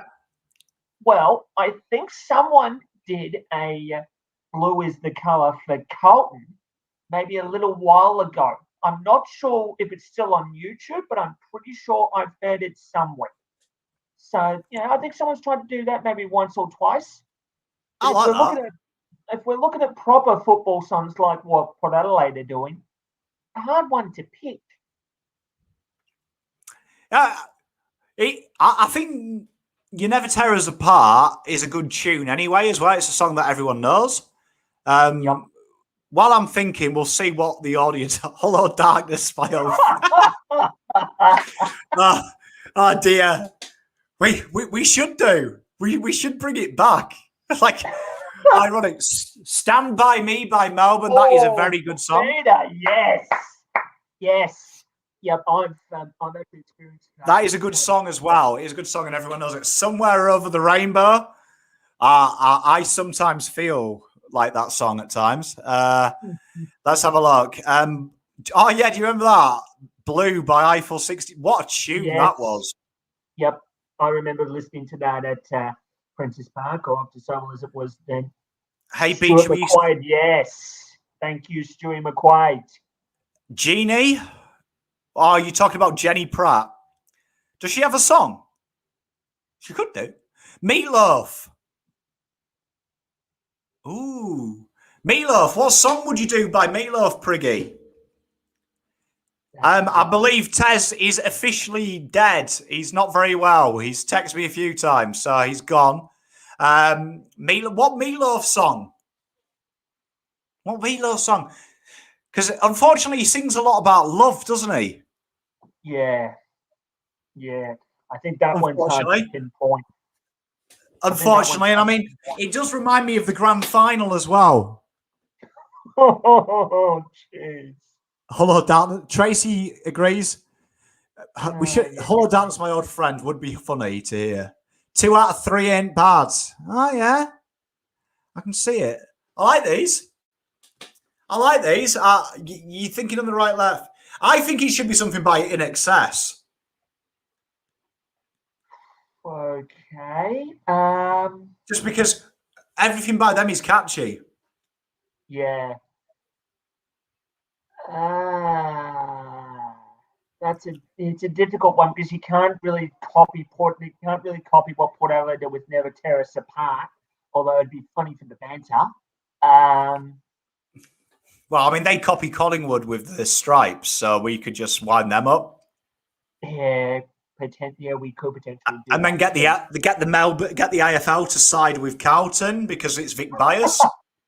Yeah, that's right. And be like, nah, Carlton get to keep it. Yeah, that's right. Is there a famous singer or musician that's a Carlton fan? There has to be.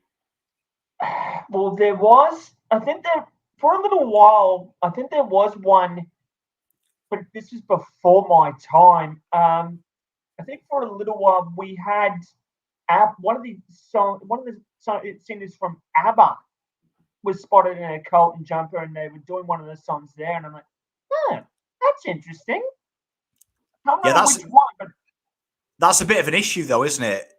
Yeah, because ABBA isn't really a tough song, is it? I mean, however, I would like to see 100,000 people sing "Gimme, Gimme, Gimme a Man After Midnight." I reckon it could be indirectly scary. It could be indirectly scary. Oh, yeah, AC/DC. Yeah, a bit of Akadaka. Good call, Stuart. Tina Arena. I Did It My Way, Luke Sayers. I like that. It's clever. Kane Liddell did look like a prisoner in a North Korean propaganda. Oh, that is genius. he did look like he was forced to be there. It did look like, it did remind me of when I make my kids come and do something. Olivia Newton-John, yes, she is a Carlton fan. And obviously known for her time on Grease. Grease, again, though, the problem is it's not really tough. I can't imagine it being sung and sounding tough. Yeah, it has to sound tough. With Olivia Newton-John, the only song I can probably give you that may be sung by us, even though it's pretty unlikely considering how we've been very missing in this department. Physical. Yeah. You know, if we do, if we do get Olivia Newton-John, I'll quite happily wear a cat suit to a game. I will quite happily do it. I like that, Tom. I like that a lot. That's great. The Angels, am I ever going to see you again? Fatigue. That's brilliant, Stuart. Let's get physical. We like that. Put on a song called David Teague, which shows no emotion. Oh, Matt with a burn. We love a burn. Tina Turner, simply you know what? I was thinking you could go power ballad. When in doubt, go power ballad. Because this is actually Rangers. We sing this song when they come out. Tina Turner, Simply the Best. Home game song. And it does G the boys up. Yeah. I mean, at Melbourne Victory games, we've sung the Stand By Me song quite a fair bit. So, you could say there's some similarities in that. I like that. I mean, this is a great one as well. John Farnham, The Voice. The Voice. Yep. Can you get anything more Australian than John Farnham, please?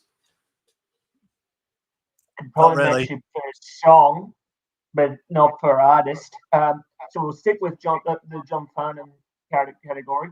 This time we're playing to win. Oh, yeah. Hey. Oh, Beach is onto it here. He's nailing it. He's nailing it with the backstories and all. Yep. Yeah, I like. Hey, tell you what, we look at this. This is why there needs to be a Carlton fan council that reports to the board. Because in a quarter of football, we fixed the intro. I like it. I like it because I like Carl's one here. What about Celine Dion's "It's All Coming Back to Me Now"? What a tune as well. What a tune, just quietly. Yeah. Just quietly, a good tune. Yeah, that could be one that's interesting. You could throw plenty of names up and about with songs and whatnot. So it's one to keep thinking about. Blue Moon, yeah, Mark, yeah, Man City sing that. It's Yes. that's I've had the privilege of hearing that one live. That is good. I still think Never Walk Alone, though. I hate to say it because I fucking hate Liverpool. Yep. But I hate Liverpool too. I hate them. But that Never Walk Alone is good. I hate to say it. It is good. No, exactly. And when Liverpool came out here to face Melbourne Victory in a friendly, listening to 95,000 people centered at the MCG, fuck me, that was amazing. It's I've heard. I wasn't there for that, but I did hear the wonderful. It's on YouTube. Someone's recorded it, and it sounds magic. It would have been magical at the G. It would be magical at the G. Amazing. It was amazing. Like it would be like a brick wall. Me and a few mates of mine, we all went, and it was just I must admit. It'd be heartbreaking. It'll be emotional as well because they are stressed. Look at this here. Jizer here. Geelonga has finished as Rangers. Sort yourself out, mate. Sort yourself out. Sort yourself out. But no, Everton actually have the theme music to Z Cars. Yes, they do. Which is really it's unusual, but it's niche. Has to be something like that. Yeah, I like that. I do. I like your John Farnham call because no one else does it. Yeah. I mean, playing to win. It's tough. You could say it's tough, but it fires you up. It fires you up, and it lights a little fire, which could eventually grow if you play it properly. No, I like it. I think as quarter time goes, Porter, Home and Hosed here, I'm with you on this. I think it should be something that no one else does. I kind of feel like if we copy someone else, it's someone else. But it would be pretty to be something that's just us. That's just ours, our thing. Exactly right. Why did Geelong look so flat? Probably because it's not really part of Melbourne, is it? I'm in Werribee, and Geelong people are weird. Oh, mate, it's my official take. It's my official take on it. I've been down to Geelong a few times, Pommy. It's an interesting place, particularly if you go down to Cardinia Park. It's a ground that you don't usually see much of, but it's a bit interesting at times, I can assure you. I've got to say that the Geelong Stadium is just like it's kind of like it reminds me a little bit like Brighton and Hove's Albion, the American Express Stadium in the UK. Like, okay, who the fuck puts a stadium there? Like, why? Oh, like, why? Like, I just don't get the point of Geelong. I just don't get the point of it. Well, look, I don't know, Tom, but they're the second oldest club in the state behind Melbourne. They needed something when it was formed, so here we are. Though, mind you, they did start at Corio Oval back in its heydays before they moved to Cardinia Park. I just find with Geelong as like an area of Melbourne, they kind of are like the town or city equivalent of a giraffe. There's no fucking point to it. Like, Like like when you hear about bees and they're going extinct and people get upset about it. Yep. If you found out giraffes were going extinct tomorrow and you had one of them annoying students saying for $5 a month you can save a giraffe, you'd be like, what's the fucking point? We've got zebras and we've got horses.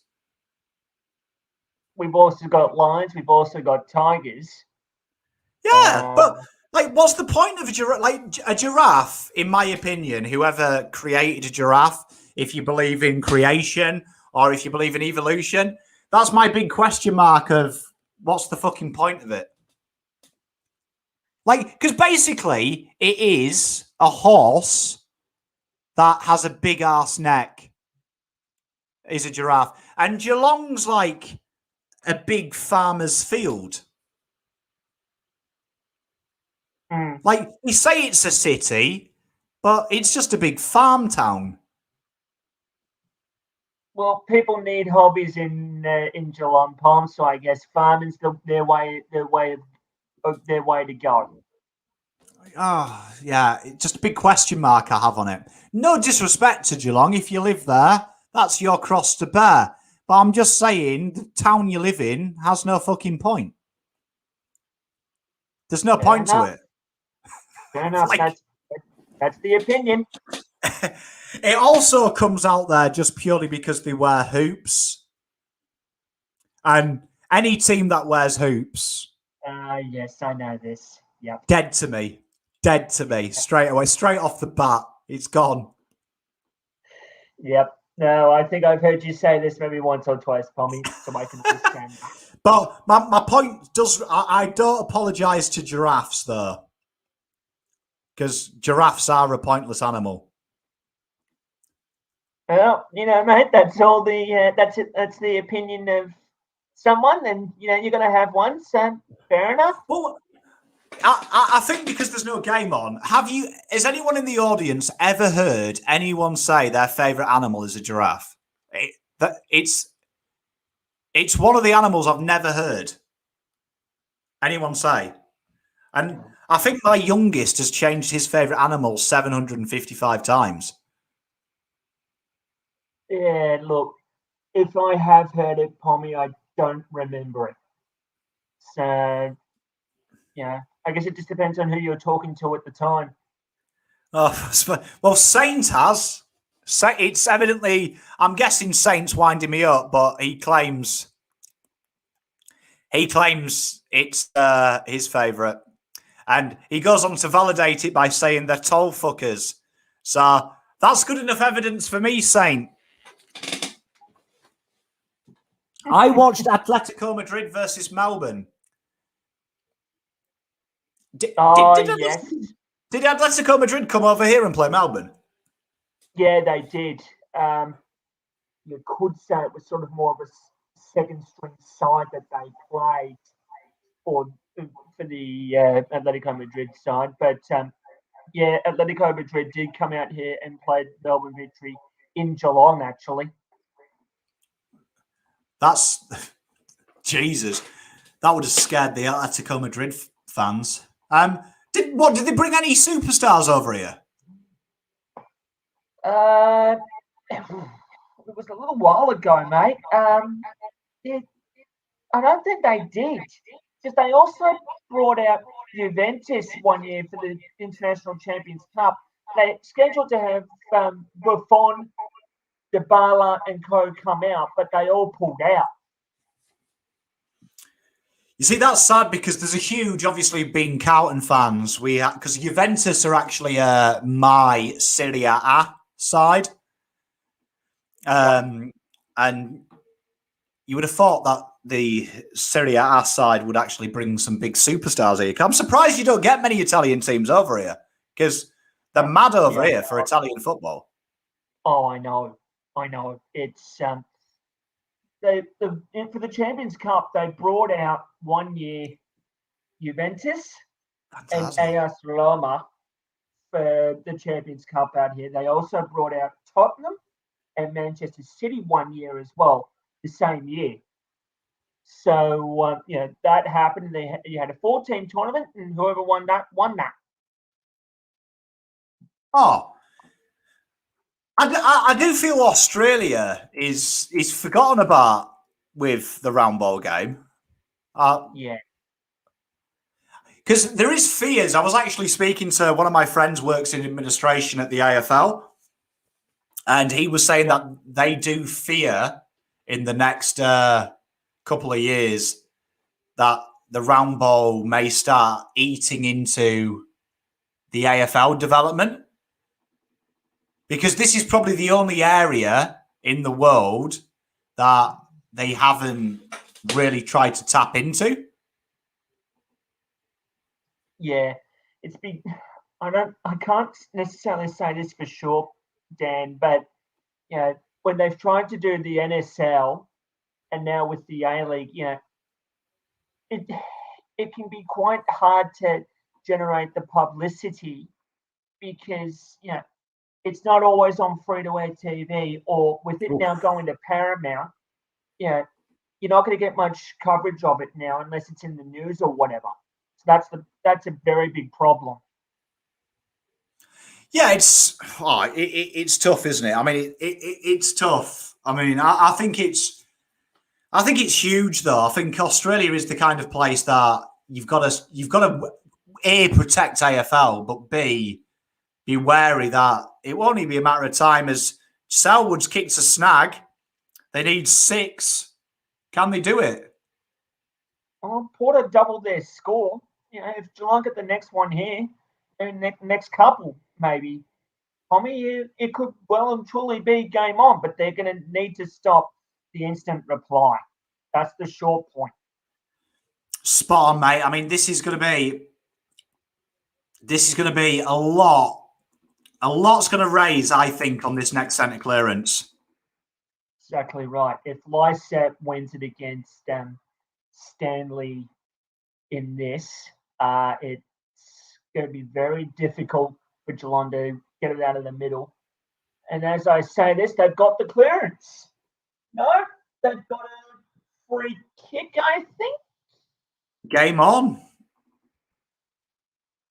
No, it's a free kick to Port. Free kick to Port for a throw. Travis Boat just takes it. But no, we're going to be going for a ball up, I think. It looks like it. Patrick, parents are soft nowadays. I've got family in Vic and they won't let the kids play AFL or league. I'm with you. I'm surprised. I mean, it always shocks me because my son plays soccer as well. He loves his soccer. And I'm always surprised there isn't a waiting list to play in the soccer camps in the UK.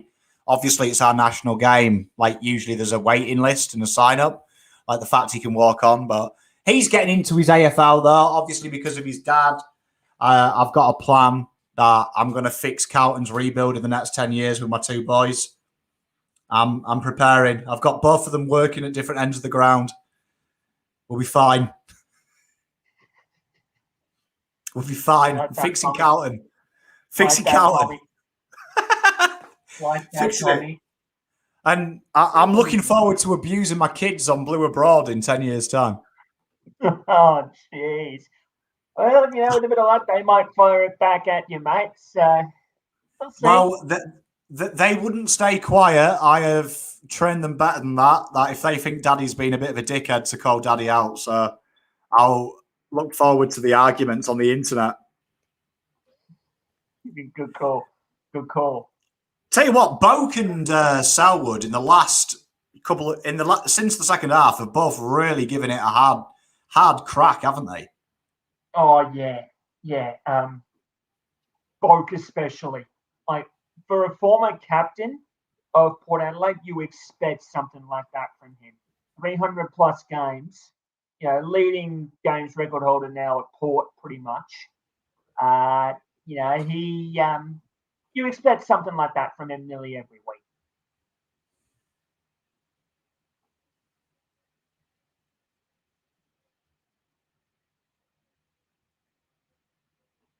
Okay, let's see what Robbie Gray can do here.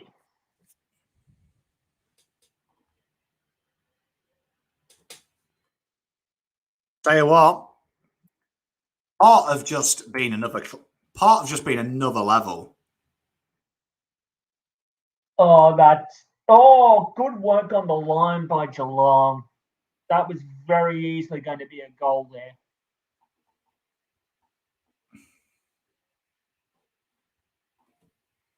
Tell you what, I was getting flashbacks to 2020 between Port Adelaide and us with that kick. It was in the same pocket, wasn't it? Yep. Just not at the Adelaide Oval. It was. Tell you what, part have been really impressive. Like the last 2 years, how they've built a list is without a doubt something very, I think, very impressive from them. Oh yeah. They've made it very easy for their list to come straight in, and they know what to do next. Like you don't need to direct them, or if you do direct them, it's just a quick reminder, and then bang, they're straight into it. Oh, Damn.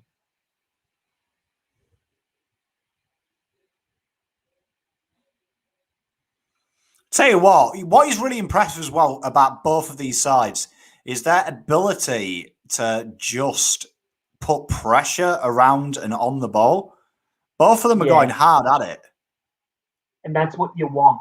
That's exactly what you want. There's always at least one person on the ground level and one person going up. Oh, here we go. Does it sit for Hawkins? Yes, it does.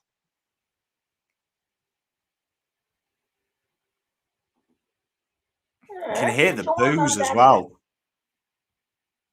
Yeah, and Geelong aren't out of this yet. One more goal makes it a bit interesting, but they need to get it. They can't let Port get another one. Be an interesting one to see what they do, because if they get this next one, it's going to be a little bit of squeaky bum time, isn't it, for them? Yeah, and that'll require more clean possession footy because they can't allow someone like a Port Adelaide to get the instant reply, as I said earlier. Because if they get the instant reply, it's pressure back on them. Well, I've got 15 minutes to kick double what they've scored already. Yep.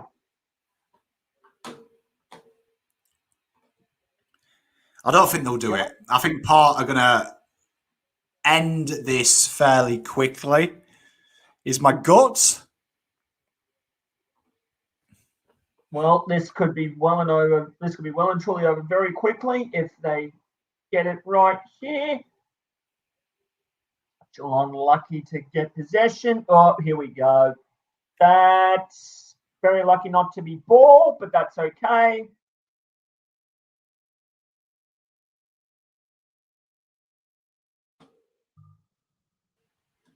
Yeah, holding. Yep, that's a hold.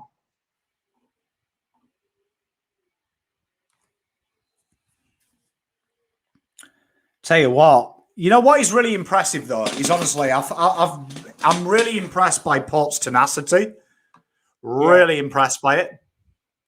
Yeah. A lot of teams have struggled with it when it's in full flight. Now, I don't think the Port's tenacity isn't in full flight at the moment, but I reckon it's getting there. Give it a few more minutes, and it could be very easy to, switch it right into proper gear. Oh, you watch these two sides, like both are good enough to be in the finals, but you can just see that I think Port have another gear that Geelong don't have. Yeah. Yep. No, and I think that's what screws Geelong up. Yep. Oh, look at that. A bit of Pete Burns conversation in chat. Great spot by Stuart and Carls. How weird was Pete Burns just quietly? Weird egg. Weird individual. Used to scare me as a kid. Did. Just an interesting little baby Pom story. Used to scare baby Pom. And nothing scares him anymore, but Pete Burns did. Pete Burns did. Fair enough. As I got older, I didn't get scared, but he was a weird individual, Mr. Burns. I think that's Fantasia done. He's got the ice on the knee and he's got the tracksuit on and he's sitting up the back. Expect Sam Pepper to be coming into the game momentarily. I think that's a huge that is as well, that we've got the that out there. Hopefully he's all right for next week. Yeah, or he could be right for the prelim, depending on how things go, because that'll mean he's got the week off to get over it and be ready for the prelim when it comes around, as Sam Pepper enters the ground. Bit of Sam Powell, the Peps. Tell you what, he's a player that really does serve a really important role for them, and probably underrated what he does as well. Yeah, you could say he could probably go missing for about 5 minutes, and then he'll pop up out of nowhere. Like his tackling pressure, I think, is actually one of the best with Port Adelaide. Aside from Folk and Gray, as the Port Adelaide fans are out of their seats again, applauding the pressure effort on the boundary line. Very appreciative crowd. Like they really do reward that pressure and that intensity from the teams. Yep, exactly right. Which is great to see as well. I mean, as a player, you can see they're demanding standards. Exactly. And this is a side, Port Adelaide, that has been demanding success since its inception back in its heyday in 1870. Oh! Butters almost brought it down. Tell you what, nearly mark of the year there. Yeah, exactly. Who's everyone's pick for the Brownlow? Who are we going with? Carlton supporter in me says Walsh is going to do it. But something tells me Petrarca. Something tells me Petrarca from the days. The track.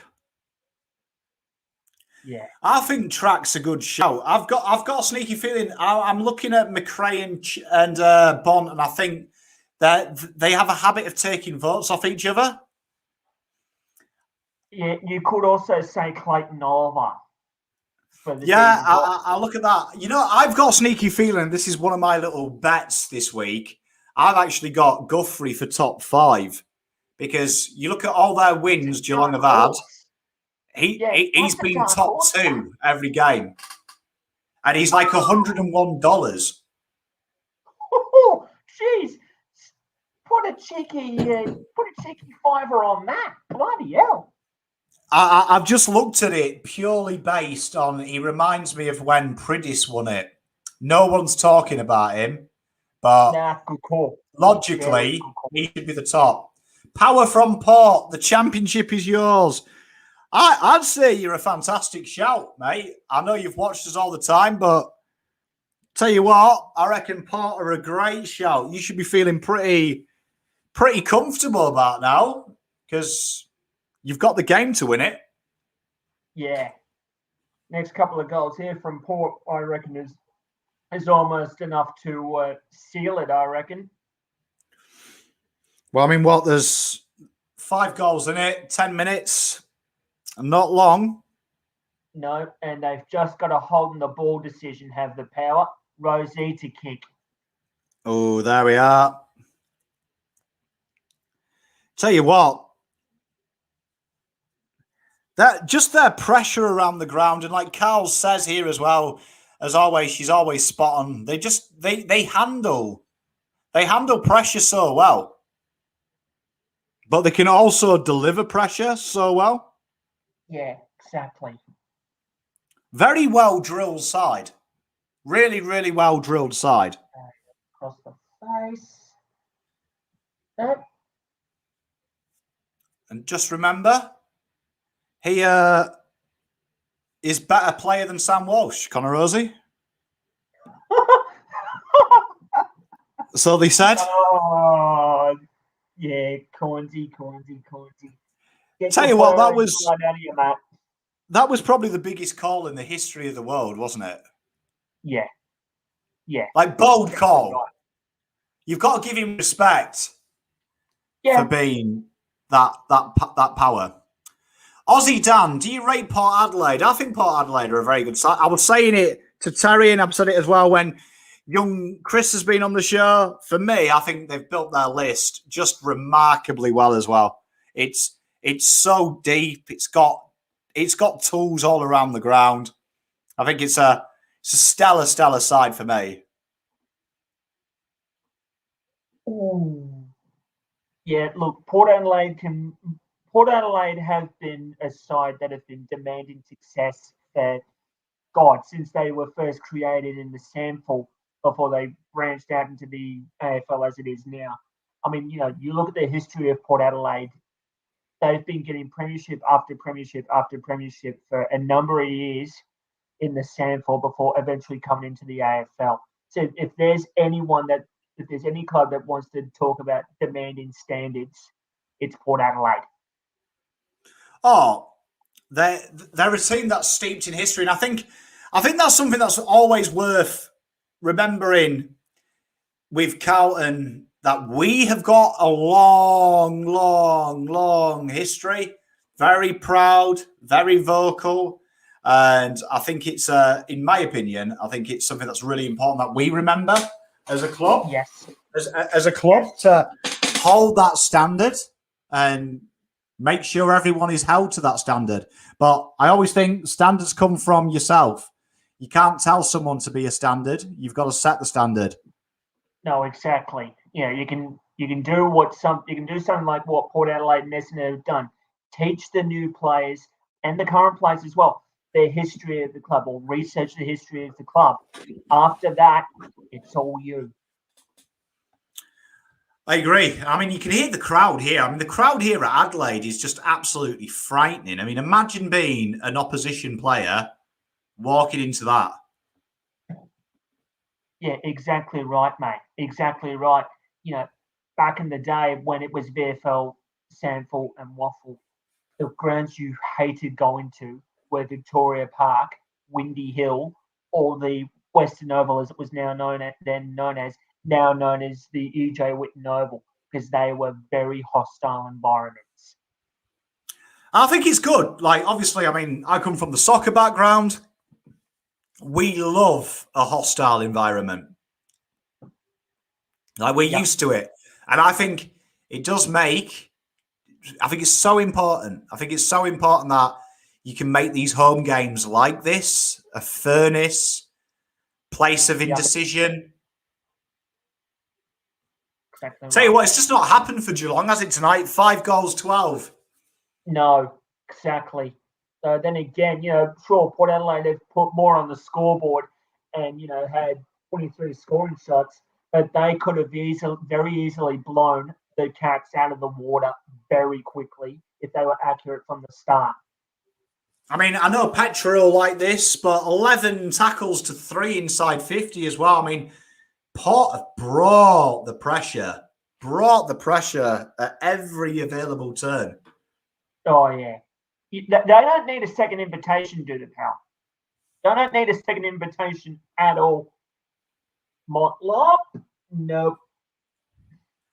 Tell you what, let's talk about my favourite player for Port, Carl Amon. For me, best wingman in the comp. Yeah, look, he's probably one of those for me that probably goes a bit underrated, because you're always talking about Robbie Grays or Travis Folkes or Charlie Dixons, or you could raffle up a whole list of players, but Amon can just go unnoticed. Oh, I think he's an elite player. I'm a big advocate. The wingman is the most important position, becoming one of the most important positions in modern day AFL. And Kyle Amon, I think, is the best in the business, up against the older best in the business, Isaac Smith. And I think you've just seen what Amon's about tonight. It's a joy. I think a joy to watch. Great comment here by Jeff, our Kiwi friend. Hinkley's learnt from the way in the early teams burned out last year. He's much better at managing the training world. I think they're a reasonable shot for finals for the next 2-3 years. I think this list is primed. I think this will be in the top echelons of our league for the next 3-4 years. I think they'll have at least 3 opportunities to win a flag. Yeah, I think Hinkley's he learns, doesn't he? Hinkley invariably learns. He learns and adapts. If he doesn't see what works the first time, then he'll adapt it to something else, and then he'll see that works and thinks, right, how can we tweak that into something more consistent? That's what he does. It's actually quite amazing to see what he actually does, especially when he took over from Port Adelaide when it was pretty much on its knees in 2011. Oh, and I think you just watch it. I think you just watch the way he plays. I think it's so strong. It's such a strong, just basic method of playing, and his ability to add layers to it, dependent on how you play. I think he's just. I think he's a wonderful student of the game. And that's a gold SPP. That's the game over. Yep. And if you've been listening to, and people in the chat, if you've been listening to the game as well, you would have noticed that the power chant started running around the ground. Now, if you've listened to that with the Eagles and Freo, there's nothing more hostile than a whole ground chanting that all together at once. Oh, you can hear it through the TV, can't you? Though you can see, hear it's. Like, there's something wonderful about chants. I love chants. I want to see more chants in the AFL. Yeah. It hurts, doesn't it, Carls? You see, this is a great thing about Teague's game plan. I think Teague's game plan required too much running just because of its lack of structure. And that's why good teams play with intensity. They work smarter, not harder. Like, you watch Port, when they lose the ball, they're invariably in position to defend. Like, when Carlton lose the ball, we've got to run 20 metres just to get back into position to stop it. So, work harder, not smart. Work smarter, not harder, as they say. Yeah, exactly. And, if you just, like I said, if you keep listening now, that power chant is still running around the ground. That'll give them 10% more as well. Like, as a team, if you're a player... That you don't feel tired anymore? No. Like, I remember Stephen Gerrard saying that about the you'll never walk alone, that it stopped your legs being tired and it filled your lungs full of oxygen. Yep, exactly. Like, you felt like you could just go on a little bit more. Yep, exactly. In fact, I think after the game against the Melbourne Victory in 2012, I think he said afterward, how long's this been going on? Because he hadn't heard 95,000 people at the MCG singing it at once. And he was kind of saying, we need to be hearing this more often. We need to be getting around our fans, like, around the globe. Oh, I think it's a huge, like, for me, I think it's a huge, it's a huge thing. Like, songs are so spiritual. Yeah. So spiritual. Yep. And people also forget it's not just for players, it's for us. It creates that bond. Yep. Exactly right. Port Andrew's in chat. Be nice to Andrew. He's been a big supporter of the channel. And he's Port Geelong Cats. I feel for you, Andrew. I've seen games like this with Carlton over the years, man. I know how it feels. If only there was a Geelong fan cam. Well, I think this is about to seal it. Sam Powell-Pepper's got a shot right in front of goal at the top of the square.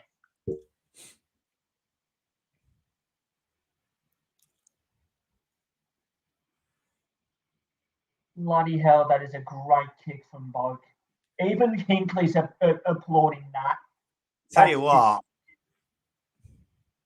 that they have done an absolute. Sam Powell Pepperson's coming on as well has been just an extra layer, hasn't he? Oh yeah, oh yeah. He's been amazing.